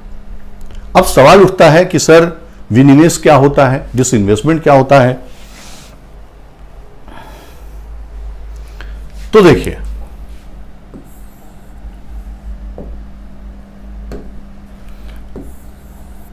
यह कोई सरकारी कंपनी है, माना कि 500 करोड़ रुपए से हमारी सरकार ने कंपनी बनाई और 100% इसका ओनरशिप, स्वामित्व हमारी सरकार के पास है, ठीक। लेकिन अब सरकार सोच रही है कि इस सरकारी कंपनी का कुछ हिस्सा, शेयर हम निजी क्षेत्र में बेच देते हैं और बेचकर पैसे प्राप्त करते हैं। तो मान लीजिए इस कंपनी का 20% हिस्सा, 20% हिस्सा अब बेचा जा रहा है, ठीक। बेचेंगे तो पैसे मिलेंगे। तो मैं क्या कह रहा हूं, सरकार सार्वजनिक क्षेत्र की कंपनी का एक हिस्सा निजी क्षेत्र को बेचकर पूंजी वापस प्राप्त करती है। इस प्रक्रिया को विनिवेश कहते हैं, डिसइन्वेस्टमेंट कहते हैं। विनिवेश, डिसइन्वेस्टमेंट कहते हैं।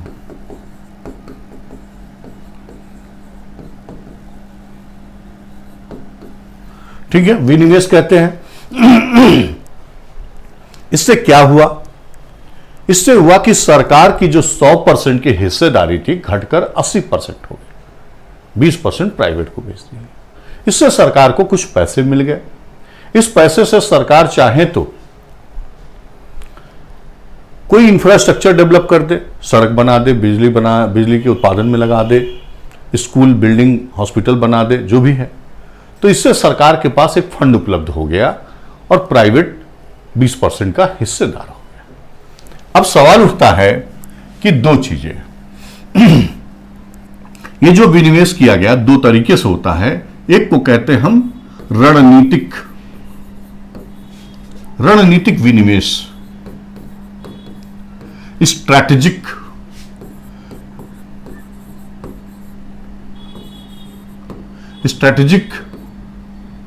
डिसइन्वेस्टमेंट, और दूसरे को कहते हैं आईपीओ, इनिशियल पब्लिक ऑफरिंग कहते हैं। इनिशियल पब्लिक ऑफरिंग कहते हैं। प्रारंभिक सार्वजनिक पेशकश बोलते हैं। प्रारंभिक सार्वजनिक पेशकश कहते हैं।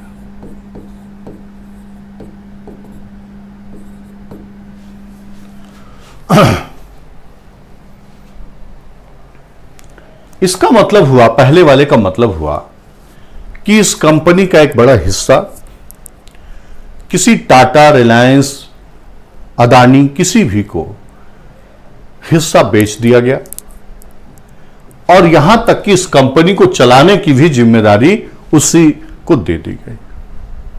लो तुम ही चलाओ। एक एग्जांपल ले रहा हूं कि मान लीजिए कि 40% हिस्सा दे दिया, 40% हिस्सा दे दिया, पैसे ले लिए, जबकि कंपनी को चलाने का जिम्मेदारी उसी को दे दिया। ठीक है, आप पूछेंगे ऐसा क्यों सर? 60% की मालिक सरकार है तो उसको क्यों दे दिया चलाने को? इसलिए कि अगर नहीं देंगे तो वो निवेश नहीं करेगा, वो नहीं खरीदेगा। क्यों?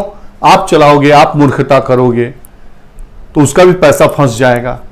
इसीलिए सरकार प्रबंधन का भी दायित्व, मैनेजमेंट का दायित्व भी उसी को दे देती है कि तुम ही चलाओ, प्रॉफिट जनरेट करो और मेरे 60% पर मुझे मुनाफा दे देना।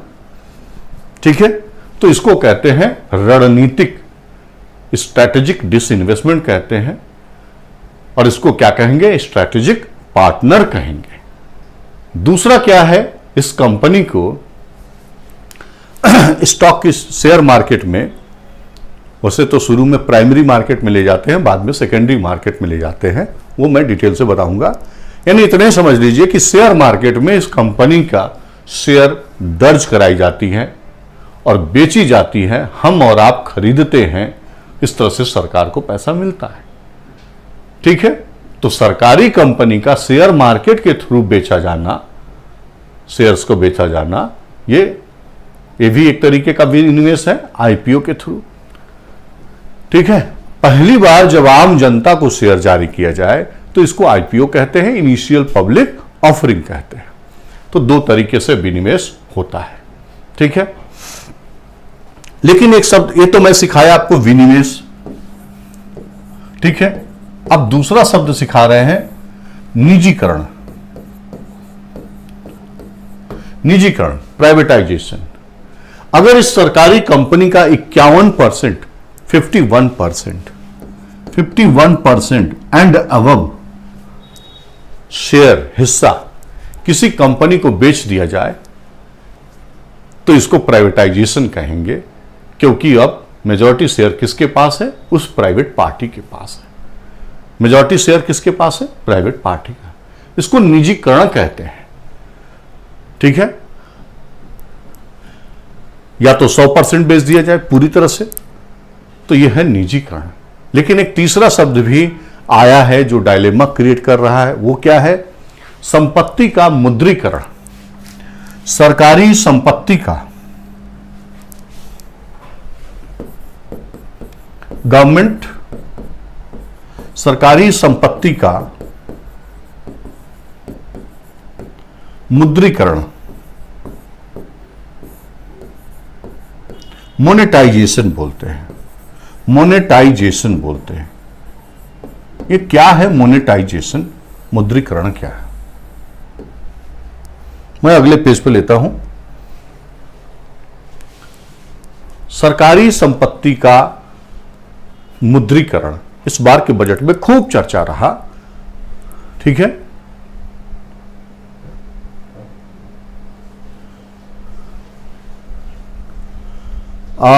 विनिर्माण से कैसे अलग है सर? ए, कौन सी चीज? थोड़ा थोड़ा लिखिएगा और स्पष्ट हो जाए। विनिर्माण से कैसे अलग है सर? ए, थोड़ा मुझे एक कुछ क्वेश्चन आपका क्लियर नहीं हुआ, थोड़ा और लिख दीजिए तो मैं बताता हूं। अंकित जंगीद, वेलकम, आपका स्वागत है। चलिए, कैसे अलग है वही मैं बताने जा रहा हूं। अगर आप देखिए, जैसे मान लीजिए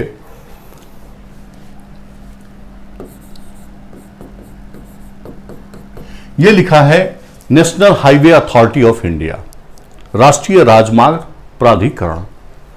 इसने क्या किया है? बहुत सारे सड़कें बनाई हुई है। तो एक सड़क मान लिया कि यह 100 किलोमीटर की एक सड़क है जो NHAI ने अपने पैसे लगा के पूरे करे हैं। कंप्लीट हो चुका है, चल रहा है, 1 साल बीत चुका है। 1 साल बीतने का मतलब आप समझते हैं क्या है? यह पता है कि यहां से कितनी गाड़ियां गुजर रही हैं, यहां पर टोल टैक्स कितना वसूला गया, यह भी पता है। ठीक, अब हम क्या करेंगे, यानी एनएचएआई क्या करेगी, इस सड़क को रीट्स के माध्यम से, इनविट्स बोलेंगे और रीट्स बोलेंगे, 2 शब्द होता है। इनविट्स, इंफ्रास्ट्रक्चर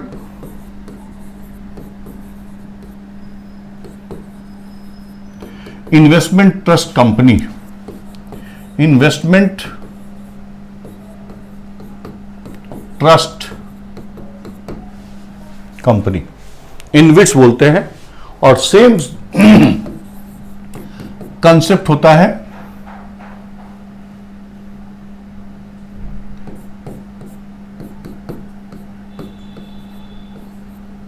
रिट्स, बोलते हैं real estate investment trust company. ठीक है, ये रियल एस्टेट का मतलब आप समझते ही हैं, जमीन, मकान, बिल्डिंग्स हैं उनके लिए है, मॉल्स हैं, ऑफिसेस है, उन सब के लिए होता है। और ये है इंफ्रास्ट्रक्चर, सड़क है, बंदरगाह है, हवाई अड्डा है, पाइपलाइन है। ठीक है, इसके लिए इनविट्स होता है। अब ये जो सड़क है, मान लीजिए इसको मैं एग्जांपल बना रहा हूं, 500 करोड़ रुपीस में इनविट्स के दायरे में डाल दिया गया और स्टॉक एक्सचेंज से यूनिट बेचा जाएगा। मान लीजिए 1 यूनिट बराबर 50,000 आजकल हो रहा है, 1 लाख मान लिया, 1 लाख रुपए। अब हमारे पास 2 लाख रुपए है, तो मैं 2 यूनिट खरीद लूंगा, 2 यूनिट खरीद लूंगा। इस तरीके से 500 करोड़ रुपए हम सब लोगों ने जुटाकर इनको दे दिया एनएचएआई को। और इस रोड पर अब जो गाड़ियां दौड़ेंगी और जो टोल कलेक्ट होगा वो हम लोग को मुनाफे के रूप में मिलेगा। ठीक है, फायदा क्या हुआ और ऐसा क्यों कर रही है सरकार, वो भी समझ लीजिए। अगर सरकार नई सड़क बनाने जाती तो उसको पैसे की जरूरत पड़ती, तो उधार लेना पड़ता। एक तो वैसे ही उधार बढ़ गया है, पैंडेमिक के दरमियान राजकोषीय घाटा काफी बढ़ गया है। 3.5% बोले थे और जाके टिका कितना, 9.5% पर। इस बार भी होना चाहिए 3%, 3.5%, हुआ कितना, बोली कितना है, 6.8% ऑफ जीडीपी। पता नहीं साल बीतने पर कहां टिकेगा। अभी तो सरकार ने बोला है कि मैं 6.8% घाटा करूंगा। ठीक है, लेकिन अब फाइनल कहां रहता है वो तो समय बताएगा। तो ऐसे में सरकार उधार लेकर के नए प्रोजेक्ट नहीं चला सकती थी। एक पॉइंट तो आप कह रहे हैं कि छोड़ देते सर, प्रोजेक्ट चलाने की जरूरत क्या है। अगर प्रोजेक्ट नहीं चले, सड़क नहीं बने, तो लोगों को रोजगार कैसे मिलेगा, कंपनी के प्रोडक्ट का डिमांड कैसे होगा, तो सब ठप पड़ जाएगा। अभी तो और सबको रोजगार देने की जरूरत है और कंपनी को प्रमोट करने की जरूरत है। तो तीसरा तरीका यही बचा कि ठीक है, इस कंपनी को मोनेटाइज कर दिया जाए, मुद्रीकृत कर दिया जाए, यानी 500 किलोमीटर की सड़क को 500 करोड़ रुपए के मौद्रिकृत फॉर्म में कन्वर्ट कर दिया और हम और आप यूनिट के रूप में निवेश कर रहे हैं और 500 करोड़ रुपए मिल गया एनएचएआई को। 500 करोड़ रुपए मिल गया एनएचएआई को। अब क्या करेगी, इस 500 करोड़ से एनएचएआई एक दूसरी सड़क बनाना शुरू करेगी। यानी देश में सड़क निर्माण जारी रहेगा, फंड की समस्या नहीं होगी। ठीक है, तो सरकार इसी तरीके से 2.5 लाख करोड़ रुपए अलग अलग प्रोजेक्टों को मुद्रीकरण करके, मोनेटाइज करके फंड जुटाना चाहती है। तो यह है मोनेटाइजेशन। ठीक है, सरकार की एसेट का मोनेटाइजेशन। आप देखिए कि गेल है, gas authority of India limited, उसने पाइपलाइन का जाल बिछाया हुआ है जगह जगह। तो उस पाइपलाइन को, ट्रांसमिशन लाइन को का मुद्रीकरण कर रहे हैं, यानी कि जो बना है उसको इसी तरीके से मान लिया कि 500 किलोमीटर की जो गैस पाइपलाइन है उसको 5,000 करोड़ में रीड्स को दे दिया गया। हम और आप पैसे लगाएंगे और 5,000 करोड़ रुपए मिल जाएगा किसको? गेल को मिल जाएगा। उससे वो नया पाइपलाइन दूसरे क्षेत्रों में लगाएगी जहां नहीं बना है, और इस पाइपलाइन से जो किराया वसूल होगा वो हम सबको मिलेगा जो हम निवेश करेंगे। तो ये बेचना नहीं हुआ, ये प्राइवेट को बेचना नहीं हुआ। इसमें केवल ये है कि आपको 30 वर्ष के लिए एक या फिक्स टाइम के लिए ये दिया गया, और ताकि जो है कि आप पैसा लगाइए और अपना पैसा निकालिए, पैसा आपका निकल जाएगा, फिर वो असेट जो है सरकार की ही रहेगी। और लोग क्या कह रहे हैं? सरकार ने बेच दिया, बेच दिया। ये बेचना नहीं हुआ, इसको एसेट मोनेटाइजेशन कहते हैं। इसका मतलब क्या होता है वो सही सही जानिए। तो एक शब्द मैंने लिखा था इन्विट्स, ये इंफ्रास्ट्रक्चर के लिए उपयोग होता है, 2015 से आया है नया कॉन्सेप्ट। और रिट्स क्या होता है? रियल एस्टेट के लिए, अचल संपत्ति के लिए, यानी कि मॉल्स हैं, ऑफिसेज हैं, शॉप्स बने हुए हैं। ठीक, इसको भी एग्जांपल लेते हैं, सिखाते हैं। देखिए, मान लीजिए ये मॉल है, 200 करोड़ रुपए इस मॉल में लगा हुआ है। किसी ने बना दी मॉल, ठीक, अगर मैं यहां सरकार न भी मानूं तो किसी ने बना दी मॉल 200 करोड़ की। अब उसके पास तो पैसा है नहीं कि दूसरा मॉल बनाए, और हर आदमी मॉल तो बना नहीं सकता है। लेकिन हां, हर आदमी के पास 50,000 1 लाख रुपया है, बहुतों के पास है, वो जो निवेश कर सकते हैं। तो क्या किया कि इस 200 करोड़ को जो है यूनिट बना दी। यूनिट बने, एक टुकड़ा में 50,000 1 लाख रुपए का बना दिया। एक यूनिट माना कि 50,000 रुपए का है। ठीक, अब मेरे पास 1 लाख रुपया है, तो मैं क्या करूंगा? 2 यूनिट खरीद लिया। आपके पास 2 लाख रुपए है, आप 4 यूनिट खरीद लीजिए। इस तरीके से हम सब लोगों ने पैसे दिए, 200 करोड़ इनका पैसा क्लियर हो गया। ये जाकर दूसरा मॉल बना रहे हैं, और हम सब इस मॉल से आने वाले इनकम को प्राप्त करेंगे अपने निवेश के, अपने पैसे लगाने के बदले में। तो जितना मैं लगाया रहूंगा उसके हिसाब से हमको मिलेगा। मान लीजिए 1 यूनिट पर 5,000 रुपया प्रॉफिट आया, तो जिसके पास 10 यूनिट है उसके 10 के हिसाब से मिलेगा, जिसके पास 2 है तो 2 के हिसाब से मिलेगा। ये इस मॉल का किराया आएगा ना, तो इस मॉल से जो किराया आएगा वही तो जो पैसा लगाया है उनका प्रॉफिट है, उनका पैसे पर रिटर्न है। इस तरीके से क्या होगा कि छोटे छोटे बचते जो लोगों के पास हैं उन सबको मोबिलाइज किया जा सकेगा, और देश में कंस्ट्रक्शन वर्क तेजी से बढ़ सकेगा, निर्माण का काम तेजी से बढ़ सकेगा। और नहीं तो ये जो पार्टी थी 200 करोड़ लगाकर चुप से बैठ जाती, जब कुछ सालों में इसके पास फिर पैसा जमा होता तो मॉल बनाती। लेकिन अभी क्या है, इस तरीके से तुरंत इसको पैसा मिल जाएगा। तो ये होता तब है जब प्रोजेक्ट कंप्लीट हो, तब उसका जो है मोनेटाइज किया जाता है, तब उसको इन्विट्स और रिट्स के अंदर लाया जाता है। ये नहीं कि आप पैसा दीजिए हम चल रहे हैं बनाने, नहीं नहीं, आप बना के रखे हो तो हम उसमें पैसा लगाएंगे, ताकि कल से हमको उस पर रिटर्न मिलना शुरू हो जाए। ठीक है, चलिए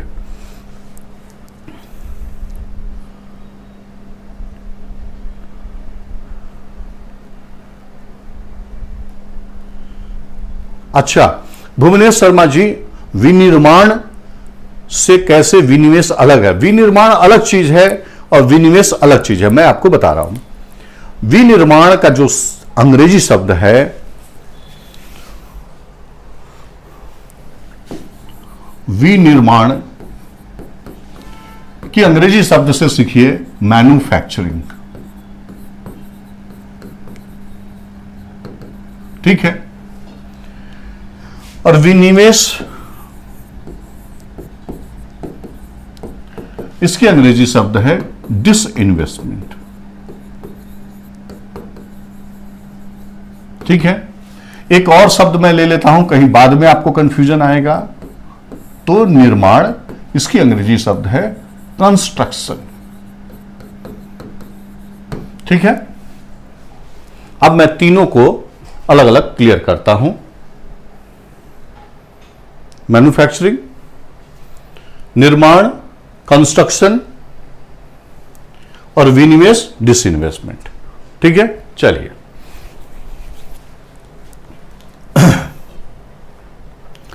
जैसे कारखाना है और यहां पर कच्चे माल की सहायता से नित्य नए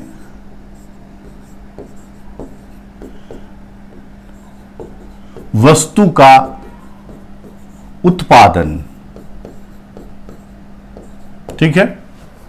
कोई कारखाना है, उसमें मैं प्लास्टिक लाया, मैग्नेट लाया और सब जोड़ जाड़ करके मैं ये मार्कर पेन बना दिया। ये है मैन्युफैक्चरिंग, विनिर्माण, कंपनी जिसको कहते हैं, कारखाना जिसको कहते हैं आप, ठीक। दूसरा देखिए, निर्माण का मतलब होता है, कंस्ट्रक्शन का मतलब होता है कि सड़क बन गई, एक बार रेल की पटरी बिछा दी गई, हवाई अड्डा बना दिया गया, बंदरगाह बना दिया गया। इसमें रोज नए नए उत्पाद नहीं निकलते हैं, वन टाइम क्रिएशन कंस्ट्रक्शन होता है। इन चीजों को हम कहते हैं कंस्ट्रक्शन। आप बोलते हैं वह कंस्ट्रक्शन का बिजनेस है, मतलब वह बिल्डिंग बना रहा है, वह जो है हवाई अड्डा बना रहा है, वह बंदरगाह बना रहा है, वह रेल लाइन बिछा रहा है। तो ये सब क्या है? कंस्ट्रक्शन है। यहां तक कि कारखाने का जो ऊपर का ढांचा होता है, शेड बोलते हैं आप, वो किसका विषय है? कंस्ट्रक्शन का विषय है। तो ये रहा निर्माण, बोलते हैं इसको, लिखा है निर्माण, ठीक है। जैसे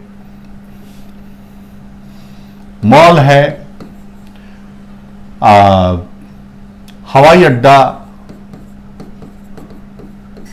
बंदरगाह, ये सारी चीजें कंस्ट्रक्शन की। और विनिवेश क्या है? सरकार की कोई कंपनी है, सरकार इसकी मान लीजिए कि 500 करोड़ लगा करके इस कंपनी को बनाई थी और 100% सरकार इसकी मालिक थी। अब क्या किया उसने? इस कंपनी का ओनरशिप में से कुछ हिस्सा आपको बेच दिया। माना कि इसमें से 20% आपको बेच करके, भले ही इसने 500 करोड़ को बनाई थी, लेकिन आपको 20% बेचा 200 करोड़ में। 200 करोड़ में आप 20% के मालिक हो गए 200 करोड़ दे करके, ठीक है। तो इसको कहते हैं विनिवेश। उसने 20% बेचकर 200 करोड़ रुपए कमा लिए, तो यह है विनिवेश डिसइन्वेस्टमेंट, ठीक है। पिक्चर क्लियर है? भुवनेश शर्मा जी, विनिर्माण से कैसे विनिवेश अलग है? पिक्चर क्लियर हो गया हो तो एक बार लिख दीजिए, हमें भी समझ में आएगा कि हमारी बातें आप तक पहुंच रही हैं, समझ आ रहा है।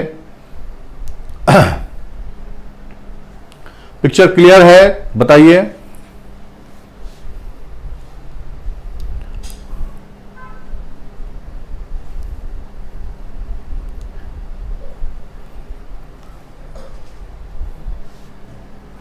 चलिए,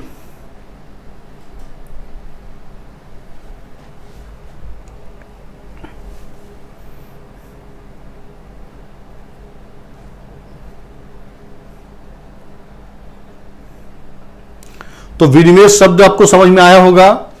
दो तरीके से, रणनीतिक विनिवेश और आईपीओ के द्वारा विनिवेश। सरकार इस साल 1,75,000 करोड़ रुपए विनिवेश के द्वारा जुटाना चाहती है, ठीक है। और उसमें भी क्या बोल रखी है, यहां पर प्रश्न आपके बनेंगे ऐसे ही राजस्थान के, कि 2021-22 के बजट में सरकार का विनिवेश से कितना प्राप्त करने का लक्ष्य है? तो 1,75,000 करोड़। और उसमें भी बांट रखा है कि 75,000 करोड़ रुपए सरकारी कंपनियों के विनिवेश से और 1 लाख करोड़ रुपए लाएंगे किससे? दो बैंकों के और एक बीमा कंपनी के, साधारण बीमा कंपनी के शेयर बेच करके, मतलब इसको प्राइवेटाइज करके प्राप्त किया जाएगा। ठीक है, तो 1,75,000 करोड़ रुपए का 2021-22 में लक्ष्य है, जिसमें से 75,000 करोड़ सरकारी कंपनी के और 1,00,000 करोड़ रुपए जो है 2 सार्वजनिक क्षेत्र के बैंक और एक सार्वजनिक क्षेत्र के साधारण बीमा कंपनी, जनरल इंश्योरेंस कंपनी को बेच करके प्राप्त करने का लक्ष्य इस बजट का है। ठीक है, चलिए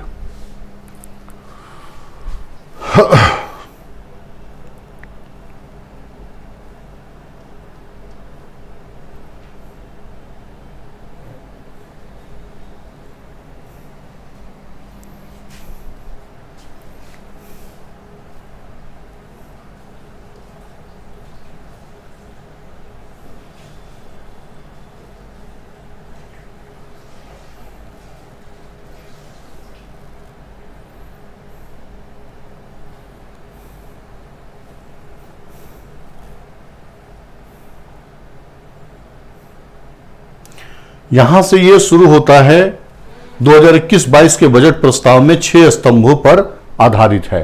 तो आपके आरपीएस में, राजस्थान पीसीएस में पूछा जा सकता है कि 21-22 के बजट में कितने प्रस्ताव दिए गए, 4, 6, 8, 10, तो 6 प्रस्ताव दिए गए। ठीक है, 6 प्रस्ताव दिए गए। वो कौन कौन से हैं? स्वास्थ्य और कल्याण, भौतिक और वित्तीय पूंजी और संरचना, आकांक्षी भारत के लिए समावेशी विकास, मानव पूंजी में नवजीवन का संचार करना, नव प्रवर्तन और अनुसंधान एवं विकास, न्यूनतम सरकार और अधिकतम शासन। ठीक है, अब यहां पर आपको दिखाई दे रहा है समझने वाली चीज, आकांक्षी भारत क्या है? आकांक्षी भारत क्या है? ठीक है, के लिए समावेशी विकास, था शब्द सीखिएगा। आकांक्षी भारत का मतलब है, आप देखिए कि 2018 में वर्तमान सरकार यानी मोदी जी के द्वारा इस योजना की शुरुआत हुई, आकांक्षी भारत, एस्पायरेशनल इंडिया बोलते हैं। इसमें शुरू में 115 डिस्ट्रिक्ट्स, जिला का चयन किया गया। पर्पज क्या था? पर्पज क्या था कि जो देश का औसत विकास स्तर है, एवरेज विकास का स्तर है, उससे नीचे वाले जिले, उससे कम विकास स्तर पर चलने वाले जिला को इसके अंदर शामिल किया गया और उसमें विशेष पहल करके उनका विकास सुनिश्चित करने पर बल दिया गया है। ठीक है, मान लीजिए कि कुछ ऐसे जिले हैं जो राष्ट्रीय स्तर पर जितना विकास का स्तर है, औसत जो स्तर है, उससे भी वह नीचे विकास के स्तर पर हैं, तो उनके विकास के लिए 2018 में एस्पायरेशनल डिस्ट्रिक्ट प्रोग्राम चलाया गया है और इस पर विशेष केयर किया जा रहा है। इस बार थोड़ा सा ये चर्चा में इसलिए था कि इस पर यूएनडीपी के द्वारा कमेंट किया गया था कि यहाँ पर ठीक से प्रयास नहीं हो रहे हैं, यहाँ पर प्रशिक्षित लोगों को लगाने की आवश्यकता है, तब जाकर के यहाँ की स्थिति जब तक नहीं सुधरेगी तब तक आपका ह्यूमन डेवलपमेंट रिपोर्ट में HDI की पोजीशन नहीं सुधरेगी, MPI की पोजीशन नहीं सुधरेगी। तो इसलिए ये चर्चा में था। तो यहाँ कोई भी क्वेश्चन बन सकता है कि एस्पायरेशनल डिस्ट्रिक्ट के बारे में किस अंतर्राष्ट्रीय संगठन ने कमेंट किया, तो यूएनडीपी के द्वारा कमेंट किया गया। और एस्पायरेशनल डिस्ट्रिक्ट क्या है, वो कब शुरू किया गया? 2018 में। ठीक है, चलिए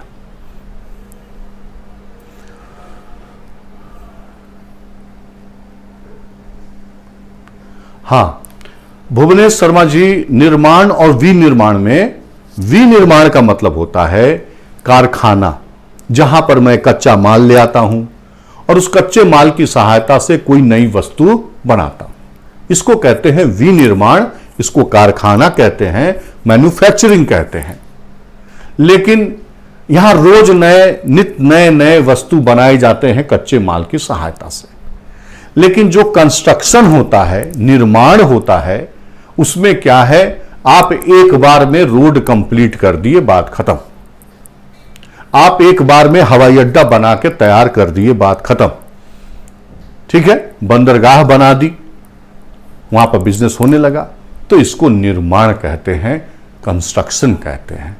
तो जहां निरंतर कच्चे माल की सहायता से नए नए उत्पाद बनते हों उसको कारखाना या विनिर्माण कहते हैं, और जहां एक बार उपयोग लायक ढांचा बना दिया जाए तो उसको हम जो है निर्माण कहते हैं। ठीक है, बात क्लियर? चलिए, आज क्लास यहां तक हो रही है और समाप्त करते हैं। कल फिर मिलेंगे और कल जो है कि टॉपिक लेकर के डिस्कशन शुरू करेंगे। ठीक है, आज हमने पूरे आपके सिलेबस पर डिस्कशन किया, बताया, जोड़ने की कोशिश की, इकॉनमी में आपका इंटरेस्ट पैदा करने की कोशिश की। मेन चीज होता है कि क्या हमको पढ़ना है, कैसे पढ़ना है, किस तरह से सीखना है। ये मंजिल पहले दिन जब तय हो जाती है तो दूसरे दिन से व्यवस्थित तौर पर पढ़ाई शुरू हो जाती है। मैं अगर आज ही कोई चैप्टर शुरू कर दिया होता तो इससे जो है आपका एक उलझन टाइप की होती कि ये चीज क्या है, वो चीज क्या है, कैसे कैसे होगा। ठीक है, वो हमेशा बीच बीच में क्वेरीज आते रहते। ठीक है, चलिए, थैंक यू वेरी मच। कल मिलते हैं 11 बजे अपने टाइम पर और फिर हम लोग चैप्टर शुरू करेंगे।